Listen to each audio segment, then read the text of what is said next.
ഞാൻ പറയട്ടെ, വേദനാജനകമായ ഒരു സംഭവം പറയട്ടെ സഹോദരന്മാരെ. മുത്തലാഖ് നിരോധിക്കുന്നതിന് മുമ്പ്, നമ്മുടെ രാജ്യത്ത് നിരോധിക്കുന്നതിന് മുമ്പ്, 1 വർഷം മുമ്പ് മുത്തലാഖ് നിരോധിക്കണമെന്ന് ആവശ്യപ്പെട്ട് പരസ്യമായി ഫേസ്ബുക്ക് പോസ്റ്റ് ഇട്ട ഉത്തരവാദപ്പെട്ട നമ്മുടെ നേതാക്കന്മാരുണ്ട്. ഉത്തരവാദപ്പെട്ട നേതാക്കന്മാർ. കാരണം അങ്ങനെ ഫേസ്ബുക്ക് പോസ്റ്റ് ഉത്തരവാദപ്പെട്ട ഒരു മുസ്ലിം സംഘടന നേതൃത്വത്തിലിരിക്കുന്ന ഒരാൾ ഒരു ഫേസ്ബുക്ക് പോസ്റ്റ് ഇട്ടാൽ അത് ഗവൺമെൻറ്റിൽ സ്വാധീനം ചെലുത്തും, കോടതിയിൽ സ്വാധീനം ചെലുത്തും. അതാണ് സംഭവിച്ചത്. അത്തരം ശരീഅത്തിനെതിരായ നീക്കങ്ങൾ വരുമ്പോൾ സ്വാഭാവികമായും സമസ്തയും അതിൻ്റെ അനുബന്ധ ഘടകങ്ങളും പ്രതികരിക്കും. സ്വാഭാവികമാണ്. ഇപ്പോൾ നിലവിളക്കിൻ്റെ കാര്യത്തിൽ നിങ്ങൾക്കറിയാം, നിലവിളക്ക് കൊളുത്തൽ വിവാദം ഉണ്ടായി 2015. 2015 നിലവിളക്ക് കൊളുത്തൽ വിവാദം ഉണ്ടായപ്പോൾ മന്ത്രി അബ്ദുൾ റബ്ബ് തിരുവനന്തപുരത്തൊരു പരിപാടിയിൽ നിലവിളക്ക് കൊളുത്തേണ്ട സാഹചര്യം വന്നു. അദ്ദേഹം പിൻവാങ്ങി, ആർജവം കാണിച്ചു. എൻ്റെ മതം എന്നെ അനുവദിക്കുന്നില്ല, അദ്ദേഹം വിട്ടുനിന്നു. അത് ചാനലുകൾ വലിയ വാർത്തയാക്കി. ലാസ്റ്റ് വലിയ വിവാദമായപ്പോൾ മുസ്ലിം ലീഗ് നേതാക്കന്മാർ 2 തട്ടിലായി. നിലവിളക്ക് കൊളുത്താം എന്നൊരു അഭിപ്രായം, കൊളുത്താൻ പറ്റില്ല, അതും ചാനൽ വാർത്തയായി. അവിടെ സമസ്ത കേരള ജമാഅത്തും ഇടപെട്ടു. ബഹുമാനപ്പെട്ട ആനക്കര സി കോയക്കുട്ടി മുസ്ലിയാണ് സമസ്തയുടെ അധ്യക്ഷൻ. ബഹുമാനായ ചെറുശ്ശേരി ജൈനുദ്ദീൻ മുസ്ലിയാണ് സമസ്തയുടെ ജനറൽ സെക്രട്ടറി കാലത്ത്. അവർ 2 പേരും പത്രപ്രസ്ഥാനം പുറപ്പെടുവിച്ചു. ഒരു മതത്തിൻ്റെ പ്രത്യേക ആചാരമാണ് നിലവിളക്ക് കൊളുത്തൽ എന്നതുകൊണ്ട് മുസ്ലിങ്ങൾക്ക് ചെയ്യാൻ പാടില്ലെന്ന കണിശമായ നിലപാട് പ്രഖ്യാപിച്ചു. സുപ്രഭാത പത്രത്തിൽ ലേഖനം വന്നു. ബഹുമാന്യനായ പാണക്കാട് സയ്യിദ് ഹൈദർ ഷാ തങ്ങൾ മുസ്ലിം ലീഗിൻ്റെ പാരമ്പര്യത്തനുസരിച്ച് മുസ്ലിം ലീഗ് സംസ്ഥാന കമ്മിറ്റി വിളിച്ചു ചേർത്ത് മുസ്ലിം ലീഗിൻ്റെ പഴയകാല നിലപാട് തുടരാൻ തീരുമാനിച്ചു. നിലവിളക്ക് കൊളുത്താൻ പാടില്ല എന്നുള്ള സമീപനം. ഇങ്ങനെ വിവാദമുണ്ടാകുമ്പോൾ 2 അഭിപ്രായം പറയുമ്പോൾ സമസ്ത ദീനിൻ്റെ അഭിപ്രായത്തിൽ ഒപ്പം നിൽക്കും, ദീനിൻ്റെ അഭിപ്രായം പറയും. ഇതാണ് ലീഗ് വിരുദ്ധത എന്ന് പറയുന്നത്. അല്ലാത്തൊരു വിരുദ്ധത നിങ്ങൾക്ക് ചൂണ്ടിക്കാണിക്കാൻ കഴിയില്ല. ഞാൻ ഇത്രയും പറഞ്ഞത് എൻ്റെ ബഹുമാന്യരായ, ഞാൻ എന്നും പരസ്പരം ബന്ധപ്പെട്ടുകൊണ്ടിരിക്കുന്ന, പലപ്പോഴും ഇവിടെ വന്ന സ്ഥലമായതുകൊണ്ട് എൻ്റെ ജ്യേഷ്ഠാനുജന്മാരോട് സഹോദരനോട് സ്നേഹാദരവും ഉണർത്തുകയാണ്. നിങ്ങൾ സമസ്തയെ തെറ്റിദ്ധരിക്കരുത്, സമസ്തയുടെ പ്രവർത്തകന്മാർ തെറ്റിദ്ധരിക്കരുത്, SKSന്റെ മക്കളെ തെറ്റിദ്ധരിക്കരുത്. ഈ ഒരൊറ്റ വിഷയം, സുന്നത്ത് ജമാഅത്തും സമസ്തയുടെ അംഗീകരിക്കുന്ന ഇസ്ലാമിക ശരീഅത്തിൻ്റെ വിഷയങ്ങളും അതിനെതിരെ ആര് രംഗത്ത് വന്നാലും നമ്മൾ ഒരുമിച്ച് പ്രതികരിക്കേണ്ട. അപ്പോൾ അവർ തിരുത്തും. അല്ല, അവർക്ക് നമ്മൾ അനുകൂലമായി നിൽക്കാൻ പറ്റില്ലെന്ന സമീപനം സമസ്ത കേരള ജമാഅത്തും ഇക്കാലമത്രയും സ്വീകരിച്ചിട്ടുണ്ട്. അതിനെയും സ്വീകരിക്കാൻ ബാധ്യസ്ഥമാണല്ലോ. അതുകൊണ്ട് തന്നെ നമുക്ക് ദീൻ നിലനിൽക്കണമെങ്കിൽ, യഥാർത്ഥ ഇസ്ലാം നിലനിൽക്കണമെങ്കിൽ സമസ്തക്ക് കരുത്ത് പകരണം, സമസ്തക്ക് പോരലേൽക്കാൻ പാടില്ല. അതാണ് നമ്മുടെ അടിസ്ഥാനം, ബേസ്മെൻറ്റ്. അതില്ലെങ്കിൽ ഇത്തരത്തിലുള്ള ബിദായി പാർട്ടികൾ കുറച്ചേ വന്നിട്ടുള്ളൂ. ഏതൊക്കെയാണ് നമുക്ക് പറയാൻ പറ്റില്ല. അള്ളാഹു നമ്മുടെ നാടിനെയും നാട്ടുകാരെയും കാത്തുരക്ഷിക്കുമാറാകട്ടെ. അതുകൊണ്ട് തന്നെ ഈ മാർഗത്തിൽ ഉറച്ചു നിന്നുകൊണ്ട്, സമസ്തക്ക് കരുത്ത് പകർന്നുകൊണ്ട്, എവിടെയെങ്കിലും അപാകത വന്നിട്ടെങ്കിൽ നമുക്ക് കഴിയുന്ന വിധം മധ്യസ്ഥന്മാരെ നമ്മൾ ഇടപെട്ടുകൊണ്ട് തീർത്തുകൊണ്ട് മുന്നോട്ട് പോകണം. നമ്മളെ 2ആക്കി മാറ്റാൻ ജമാഅത്തെ ഇസ്ലാമി നടത്തുന്ന കുടില തന്ത്രങ്ങൾക്ക് നമ്മൾ ഇരയാകാതെ പോകണം എന്ന് മാത്രമാണ് എനിക്ക് ശ്രദ്ധയിൽപ്പെടുത്താനുള്ളത്. ഇപ്പോൾ തന്നെ ഈ കഴിഞ്ഞ തിങ്കളാഴ്ച കാലത്താണ് സമസ്ത കേരള ജംഇയ്യത്തുൽ സീനിയറായ ഉപാധ്യക്ഷൻ UM അബ്ദുറഹ്മാൻ മുസ്ലിയാർ മൊഗ്രാൽ കാസർഗോഡ് അവർകൾ അള്ളാഹുവിൻ്റെ റഹ്മത്തിലേക്ക് യാത്രയായത്. ഞാൻ ആ സമയത്ത് ഇവിടെ ഇല്ലായിരുന്നു. ഞാൻ ഇന്നാണ് പുറത്തു നിന്ന് എത്തിയത്. അദ്ദേഹത്തിൻ്റെ മകൻ ഷഹീർ ആത്മസുഹൃത്താണ്.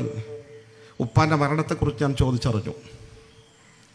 വളരെ വാചാലമായി ആ പൊന്നുമോൻ സംസാരിച്ചു. ഹോസ്പിറ്റലിൽ നിന്ന് മടക്കി വീട്ടിലേക്ക് എത്തിച്ചു. ഞായറാഴ്ച വൈകിട്ട് തന്നെ കാലാവസ്ഥ മാറാൻ തുടങ്ങിയെന്ന് ബോധ്യപ്പെട്ടു. ഉപ്പാക്ക് നല്ല ബോധമുണ്ട്, കാര്യങ്ങളെക്കുറിച്ച് നല്ല ബോധ്യമുണ്ട്. കുറച്ചായി പൈപ്പിലൂടെയാണ് വെള്ളം കൊടുത്തുകൊണ്ടിരിക്കുന്നത്. കാലാവസ്ഥ മാറുകയാണെന്ന് കണ്ടപ്പോൾ അവർ സംസം വെള്ളം ഓരോരുത്തരും മക്കൾ മാറി വായുടെ കുറേശ്ശെ കൊടുത്തുകൊണ്ടിരുന്നു. വളരെ നിശ്ചലമായി കിടന്നിരുന്ന അദ്ദേഹം ആ സംസം വെള്ളമൊക്കെ കുടിച്ചുകൊണ്ടിരുന്നു. അവസാനം കാലത്ത് കെലിമ ഇവരിങ്ങനെ ചൊല്ലിക്കൊടുത്തുകൊണ്ടിരിക്കുന്നു. അദ്ദേഹം കെലിമ ഈ വായിലുള്ള പൈപ്പിൻ്റെ ശകലമുള്ളത് കൊണ്ടുള്ള ഒരു പ്രയാസം ഒഴിവാക്കിയാൽ സുന്ദരമായി കെലിമ ചൊല്ലിക്കൊണ്ട് മരണപ്പെട്ടു പോയ മഹാത്മാവാണ് സമസ്തയുടെ ഇക്കഴിഞ്ഞ തിങ്കളാഴ്ച കാലത്ത് മരിച്ച ഉപാധ്യക്ഷൻ.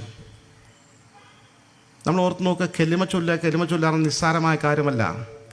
സ്വഹീഹായ ഹദീസാണ്, മൻ കാന ആഖിറു കലാമിഹി ലാ ഇലാഹ ഇല്ലല്ലാഹ് ദഖലൽ ജന്ന. ഒരാളുടെ അവസാനത്തെ വാക്ക് ലാ ഇലാഹ ഇല്ലല്ലാഹയാണെങ്കിൽ അവൻ ആൾറെഡി സ്വർഗത്തിൽ പ്രവേശിച്ചു കഴിഞ്ഞുവെന്ന് അഷ്റഫുൽ ഖൽഖ് നബി മുത്ത് മുഹമ്മദ് മുസ്തഫ. തിങ്കളാഴ്ച കാലത്താണ് അദ്ദേഹം വഫാത്തായത്. ഒരുപാട് ആളുകൾ നിങ്ങൾ പരിശോധിച്ച് നോക്കൂ. അതും ഒരു വലിയ സൗഭാഗ്യമാണ്. കാരണം ഹബീബായ അഷ്റഫുൽ ഖൽഖ് മുഹമ്മദുർ റസൂലുള്ളാഹി സ്വല്ലല്ലാഹു അലൈഹി വസല്ലം വഫാത്തായ രാവാണ് തിങ്കളാഴ്ച രാവ്. ആ തിങ്കളാഴ്ച രാവിലോ പകലിലോ ഒരാൾ മരണപ്പെട്ടാൽ ആ മുഅ്മിനായ മനുഷ്യന് പ്രത്യേക സൗഭാഗ്യമാണെന്ന്, ബറക്കത്താണെന്ന് ഹാഫിദ് ഇബ്നു ഹജറുൽ അസ്ഖലാനി തൻ്റെ ഫത്ഹുൽ ബാരിയിൽ രേഖപ്പെടുത്തിയിട്ടുണ്ട്. അപ്പം അങ്ങനത്തെ ആളുകളാണ് നമ്മുടെ ഈ നേതൃത്വം നൽകുന്ന ആളുകളും അവർ ഉയർത്തിപ്പിടിക്കുന്ന ആദർശവും. ഈ കാര്യത്തിൽ യാതൊരു സന്ദേഹവുമില്ല, സംശയവുമില്ല. പിന്നെ ഞാൻ സൂചിപ്പിക്കട്ടെ, സമസ്ത കേരള ജംഇയ്യത്തുൽ ഉലമ വിട്ടുവീഴ്ചയില്ലാത്ത നിലപാടുമായി ഈ 100 വർഷക്കാലം മുന്നോട്ട് പോയിട്ടില്ലായിരുന്നുവെങ്കിൽ കേരളീയ മുസ്ലിങ്ങളുടെ സ്ഥിതിവിശേഷം എന്താകുമായിരുന്നു? നിങ്ങളൊരു നിമിഷം ചിന്തിച്ചു നോക്കൂ. ആരാണ് ഈ മുജാഹിദ് പ്രസ്ഥാനം വിദേശത്തെ വലിയ പണത്തിൻ്റെ ശേഖരത്തോടുകൂടി വ്യാപകമായി പ്രചണ്ഡമായ പ്രചരണ കോലാഹലങ്ങൾ അഴിച്ചുവിട്ടുകൊണ്ട് മുസ്ലിം സമൂഹത്തെ തെറ്റായ മാർഗത്തിലേക്ക് നയിക്കാൻ ശ്രമിച്ചുകൊണ്ടിരുന്നപ്പോൾ അതിശക്തമായി ശക്തിയുക്തം ചെറുത്തു നിന്നുകൊണ്ട് അവരുടെ ആദർശത്തിൻ്റെ പാപ്പരത്വം മുസ്ലിം സമൂഹത്തെ ബോധ്യപ്പെടുത്തിക്കൊണ്ട് ഗ്രാമാന്തരങ്ങളിൽ കയറി ചെന്ന് വലിയ പ്രചരണങ്ങളും സമ്മേളനങ്ങളും സംവാദങ്ങളും നടത്തിക്കൊണ്ട് ദശാബ്ദങ്ങളോളം മുന്നോട്ട് കൊണ്ടുപോകാൻ കഠിനാധ്വാനം ചെയ്തിട്ടില്ലെങ്കിൽ നമ്മുടെ ആളുകളൊക്കെ എവിടെയാകുമായിരുന്നു? നമ്മൾ വളരെ ഗൗരവത്തോട് ചിന്തിക്കട്ടെ. എന്താ മുജാഹിദായാൽ ബിദ്അത്തുകാരനാകും.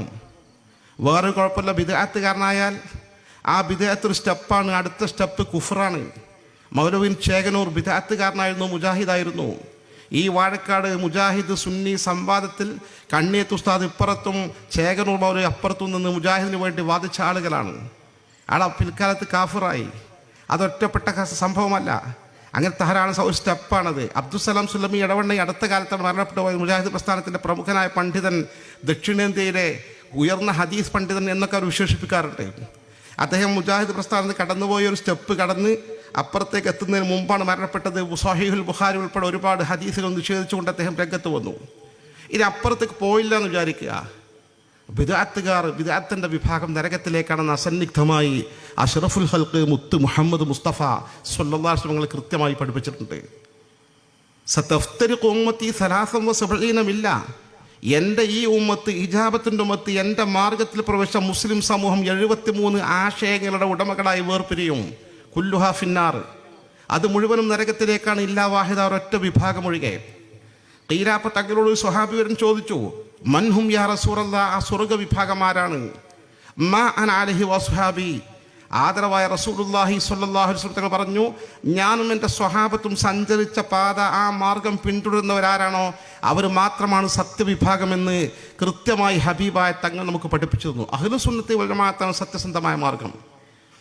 ഈ ജമാഅത്തെ ഇസ്ലാമിയെ ശക്തമായി സമസ്ത കേരള ജംഇയ്യത്തുൽ ചെറുത്തു നിൽക്കുകയും അവരുടെ ആദർശ പാപ്പരത്വം മുസ്ലിം സമൂഹത്തെ ബോധ്യപ്പെടുത്തി കൊടുക്കുകയും ചെയ്തിട്ടില്ലായിരുന്നെങ്കിൽ എന്താകുമായിരുന്നു കേരളീയ മുസ്ലിം സമൂഹത്തിൻ്റെ അവസ്ഥാവിശേഷം? ജമാഅത്തെ ഇസ്ലാമി എന്ന് പറഞ്ഞാൽ സാധാരണ മുജാഹിദ് പ്രസ്ഥാനത്തെ പോലെയോ മറ്റ് ബിദ്അഈ സംഘടനകൾ പോലെയോ അല്ല. അവർ വളരെ കുറച്ചാളുകളാണ്, കേഡർ പാർട്ടിയാണ്. എല്ലാവിധ കുതന്ത്രങ്ങളും കൈമുതലാക്കി പ്രവർത്തിക്കുന്ന ഒരു പ്രത്യേക വിഭാഗമാണ് അവർ. വളരെ ഗൗരവമുള്ള ഒരു വിഷയമാണ് ജമാഅത്തെ ഇസ്ലാമിൻ്റെ അവസ്ഥാവിശേഷം. വളരെ കൊച്ചു പാർട്ടി, പക്ഷേ അവരുടെ തന്ത്രങ്ങളും അവരുടെ ലക്ഷ്യങ്ങളും നടപ്പാക്കാൻ വേണ്ടി അവർക്ക് വ്യവസ്ഥാപിതമായ സംവിധാനങ്ങൾ ഒളിഞ്ഞും തെളിഞ്ഞും പ്രവർത്തിക്കുന്ന, വളരെ പ്രവർത്തിച്ചു കൊണ്ടിരിക്കുന്ന ഒരു നിഗൂഢ സംഘമെന്ന്, പ്രത്യക്ഷത്തിൽ ജമാഅത്തുകാരനാണ് നിഗൂഢ സംഘമെന്ന് വിശേഷിപ്പിക്കേണ്ട വിഭാഗമാണ് അവർ. ഞാൻ പറയട്ടെ, വർത്തമാന കാലഘട്ടത്തിൽ സമസ്ത കേരള ജംഇയ്യത്തുകളുടെ നേതൃത്വത്തിൽ നമ്മളെപ്പോലെ ഒരുമിച്ച് ഒറ്റക്കെട്ടായി ഒരേ മനസ്സോടുകൂടി പ്രവർത്തിക്കേണ്ട പ്രവർത്തകന്മാർക്കിടയിൽ വിഭാഗീയതയുടെ ഒരു വിഷബീജം വിതച്ച് ഇത് രണ്ടാക്കി മാറ്റാനുള്ള യത്നം കഴിഞ്ഞ കാലങ്ങളായി നടത്തിക്കൊണ്ടിരിക്കുന്നതിന് പിന്നിൽ ചരട് വലിക്കുന്ന ആരാണെന്ന് ചോദിച്ചാൽ ഈ ജമാഅത്തെ ഇസ്ലാമിയാണ്. പക്ഷെ നമുക്ക് തിരിച്ചറിയാൻ കഴിയില്ല.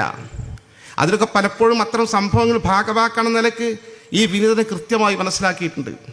വളരെ ഗൗരവതരം, അവർക്ക് കൃത്യമായ നേതൃത്വം പ്രത്യേകം നിശ്ചയിക്കപ്പെട്ട ആളുകളുണ്ട്. മുജാഹിദിൻ്റെ ഈ നേതാവിനെ വിളിക്കും, മുജാഹിദിൻ്റെ ആ നേതാവിനെ വിളിക്കും, സമസ്തൻ്റെ ഈ നേതാവിനെ വിളിക്കും, SKSന്റെ ഇന്നയാളെ വിളിക്കും. വിളിച്ചിട്ട് പരസ്പരം അവർ നിങ്ങളെക്കുറിച്ച് ഇങ്ങനെ ആലോചന നടത്തുന്നുണ്ട്, ഇങ്ങനെ ആലോചന നിരന്തരമായി ഇങ്ങനെ പറഞ്ഞ് തമ്മിൽ അവർ ലക്ഷ്യത്തിലേക്ക് എത്തിക്കാൻ ആവശ്യമായി ടെലഫോണിൽ ബന്ധപ്പെട്ടുകൊണ്ടിരിക്കുന്ന പ്രത്യേകം നിശ്ചയിക്കപ്പെട്ട ആളുകളുണ്ട്. അതിന് കഴിവുള്ള ആളുകൾ. അവരെ ലക്ഷ്യം എന്താണോ നടപ്പാക്കാൻ വേണ്ടി പരസ്പരം അകറ്റാനും പരസ്പരം അടുപ്പിക്കാനും ആവശ്യമായ പ്രവർത്തനം നടത്തുന്ന ആളുകൾ. യഥാർത്ഥത്തിൽ പലപ്പോഴും നമ്മൾ SKSFന്റെ പ്രവർത്തകന്മാരെ കുറിച്ച് അല്ലെങ്കിൽ ഈ വിനീതനെ പോലുള്ള ആളുകളെക്കുറിച്ച് ലീഗ് വിരുദ്ധരാണ് പ്രചരിപ്പിക്കാറുണ്ട്, അങ്ങനെ വിശ്വസിക്കുന്ന ആളുകളുണ്ട്. സത്യത്തിൽ ഈ ലീഗ് വിരുദ്ധത എന്ന ആരോപണം മുസ്ലിം ലീഗ് സംസ്ഥാന കമ്മിറ്റി ഉന്നയിച്ചതല്ല, മുസ്ലിം ലീഗിൻ്റെ പ്രാദേശിക നേതാക്കന്മാർ ഉന്നയിച്ചതല്ല. അങ്ങനെ വിരുദ്ധത ഉണ്ടാക്കി തീർക്കാൻ ആവശ്യമായ തന്ത്രങ്ങൾ ജമാഅത്തെ ഇസ്ലാമി വളരെ കൃത്യമായും വ്യക്തമായും ആവിഷ്കരിച്ച് മുന്നോട്ട് പോയി. അവർക്കറിയാം സമസ്ത കേരള ജംഇയ്യത്തുൽ ഉലമ ശക്തമായി മുന്നോട്ട് പോവുകയാണെങ്കിൽ, സമസ്തയും മുസ്ലിമും തമ്മിലുള്ള ഈ പരസ്പരമുള്ള ബന്ധം നിലർന്നു മുന്നോട്ട് പോവുകയാണെങ്കിൽ ഒരു കാലത്തും ജമാഅത്തെ ഇസ്ലാമിക്ക് കടന്നു വരാൻ കഴിയില്ല. അവർ കുറ്റിയറ്റ് പോകുമെന്ന് മനസ്സിലാക്കിക്കൊണ്ട് തന്നെ ഈ രണ്ട് സംഘടനകൾക്കിടയിൽ വിഭാഗീയത വളർത്താനും പരസ്പരം തമ്മിലടുപ്പിക്കാനും ഛിദ്രതയുണ്ടാക്കാനുമുള്ള വർഷങ്ങളായുള്ള ശ്രമത്തിൻ്റെ ഫലങ്ങളാണ് ഇന്ന് നമ്മൾ ഈ അനുരണനങ്ങൾ കണ്ടുകൊണ്ടിരിക്കുന്നത്. ഞാൻ നേരിട്ട് അനുഭവസ്ഥനാ.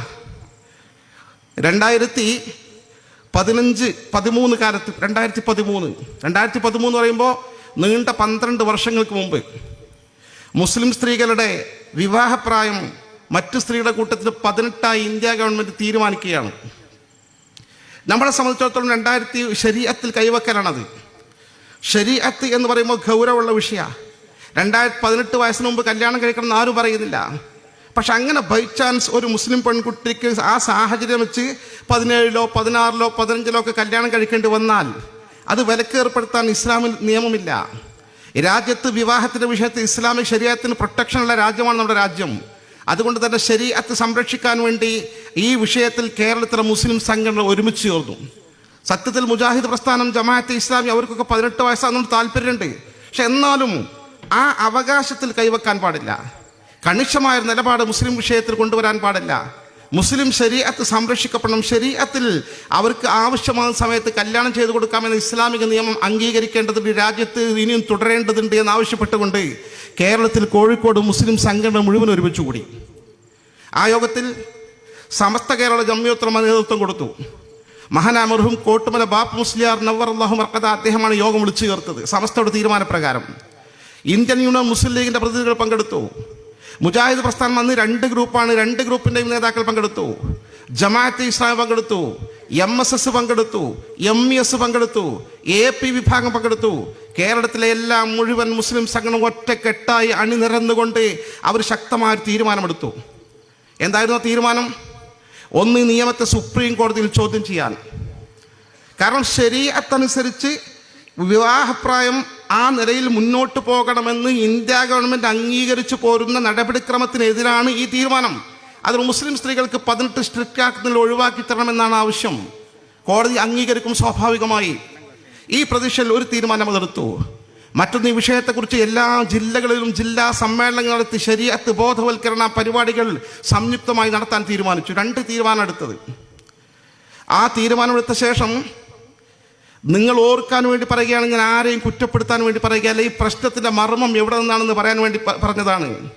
ഈ പ്രശ്നത്തിൽ വളരെ കൃത്യമായി 2 പത്രങ്ങളിൽ മുസ്ലിം യൂത്ത് ലീഗിൻ്റെയും MSFൻ്റെയും 2 നേതാക്കന്മാർ ലേഖനം എഴുതി. സമസ്തയും മുജാഹിദും ജമാഅത്തും മുസ്ലിം ലീഗും MSSഉം MESഉം AP വിഭാഗം ഒരുമിച്ചെടുത്ത തീരുമാനത്തിനെതിരെ കൃത്യമായി ലേഖനം എഴുതി. പാത്തുമ്മക്കുട്ടിയിൽ നിന്ന് ഫാത്തിമയിൽ നിന്ന് വീണ്ടും പാത്തുമ്മക്കുട്ടിയിലേക്ക് എന്നായിരുന്നു ഒരു ലേഖനത്തിൻ്റെ തലവാചകം. ഇത് എഴുതോടുകൂടി ആകെ ആശയക്കുഴപ്പമായി, ചാനലുകൾ ചർച്ചയായി. ഈ ചർച്ചകൾക്ക് നായകത്വം നൽകിയതെന്നത് മീഡിയ വണ്ണായിരുന്നു, മറക്കാൻ കഴിയില്ല. ഇത് കുത്തിപ്പൊക്ക് വലിയ സംഭവമാക്കി മാറ്റി, ചേരിതിരിവുണ്ടാക്കി, വ്യത്യസ്ത വിഭാഗങ്ങൾ അണിനിരത്തി ചർച്ചകൾ സംഘടിപ്പിച്ച് ഇസ്ലാമിക ശരീഅത്തിന് മുസ്ലിങ്ങൾ ഒറ്റക്കെട്ടായി ചേർന്ന സമരത്തെ നിർവീര്യമാക്കാൻ ശ്രമിച്ചത്, മുൻകൈയെടുത്തത് ഈ ജമാഅത്തെ ഇസ്ലാമിയായിരുന്നു. ഈ ജമാഅത്തെ ഇസ്ലാമിന് മീഡിയ വണ്ണായിരുന്നു, മാധ്യമമായിരുന്നു, നിഷേധിക്കാൻ കഴിയില്ല. കാരണം അതിലെ ഓരോ വാക്കുകളും ഇന്നും നമുക്ക് ഫയൽ പരിശോധിച്ചാൽ കണ്ടെത്താൻ സാധിക്കുമല്ലോ. വളരെ കൃത്യമായി ഞാൻ വിശദാംശങ്ങളിലേക്ക് പോകുന്നത് ഞാൻ നേരിട്ട് ദൃക്സാക്ഷിയെ അനുഭവിച്ചൊരു കാര്യമായതുകൊണ്ട് പറയുകയാണ്. ഞാൻ 2ാമത്തെ സംഭവം ചൂണ്ടിക്കാണിക്കട്ടെ. ഈ 13 അത് കഴിഞ്ഞ് 2015 മുഹമ്മദ് അഖ്ലാഖ് എന്ന് പറയുന്ന ഉത്തരേന്ത്യയിലെ ഉത്തർപ്രദേശിലുള്ള ദാദ്രി ഗ്രാമത്തിൽപ്പെട്ട ഒരു പാവപ്പെട്ട മുസ്ലിം സഹോദരനെ ഹിന്ദു വർഗീയവാദികൾ കൂട്ടം ചേർന്ന് തല്ലിക്കൊന്നു, മൃഗീയമായി തല്ലിക്കൊന്നു. എന്താ തല്ലിക്കൊരാൻ കാരണം? തല്ലിക്കൊല്ലാൻ കാരണം അദ്ദേഹത്തിൻ്റെ വീട്ടിൽ പശുവിൻ്റെ മാംസം സൂക്ഷിച്ചു വെച്ചിട്ടുണ്ട് എന്നുള്ള കാരണം. ആ പാവം മരിച്ചുപോയി ആദ്യത്തെ കൂട്ടക്കൊലപാതകം തല്ലിക്കൊല്ലലായതുകൊണ്ട് എല്ലാവരും രാജ്യത്ത് വലിയ വിഷയമായി, വലിയ ചർച്ചയായി. ഈ വലിയ ചർച്ചയായി നിൽക്കുന്ന ഘട്ടത്തിൽ കോഴിക്കോട് ഞാൻ ഓഫീസിലുള്ള സമയത്ത് മീഡിയ വണ്ണിൻ്റെ പ്രതിനിധി മുഹമ്മദ് അഖ്ലാഖിനെ വധിക്കപ്പെട്ടതുമായി ഒരു അഭിമുഖം തരുമെന്ന് ചോദിച്ചു. ഞാൻ ഫ്രീ സമയം കുഴപ്പമില്ല, അങ്ങനെ ആകാമെന്ന് പറഞ്ഞു. അദ്ദേഹം വന്നു, അരമണിക്കൂറോളം നീണ്ടു നിൽക്കുന്ന ഒരു അഭിമുഖം നടത്തി. അന്ന് UDF ഏറ്റവും ലാസ്റ്റ് ഭരിക്കുന്ന കാലഘട്ടമാണ്, 2014-15 ആ കാലഘട്ടമാണ്. പിന്നെ LDFൻ്റെ ഭരണം തുടങ്ങിയിട്ടില്ല, അവസാന ഘട്ടമാണ്, ഇലക്ഷൻ പ്രഖ്യാപിക്കാൻ പോവുകയാണ്. മുസ്ലിം ലീഗിനെ വിമർശിക്കാൻ വേണ്ടി കുത്തി 100 ചോദ്യങ്ങൾ ചോദിച്ചു. അറബിക് സർവകലാശാല അനുവദിക്കാത്തതിനെ കുറിച്ച് നിങ്ങൾക്ക് എന്താണ് അഭിപ്രായം? ഞാൻ പറഞ്ഞു, ഇതിൻ്റെ സമയമാകുമ്പോൾ അത് അനുവദിക്കും, നമ്മളതിൽ ഇടപെടേണ്ട ആവശ്യമില്ല.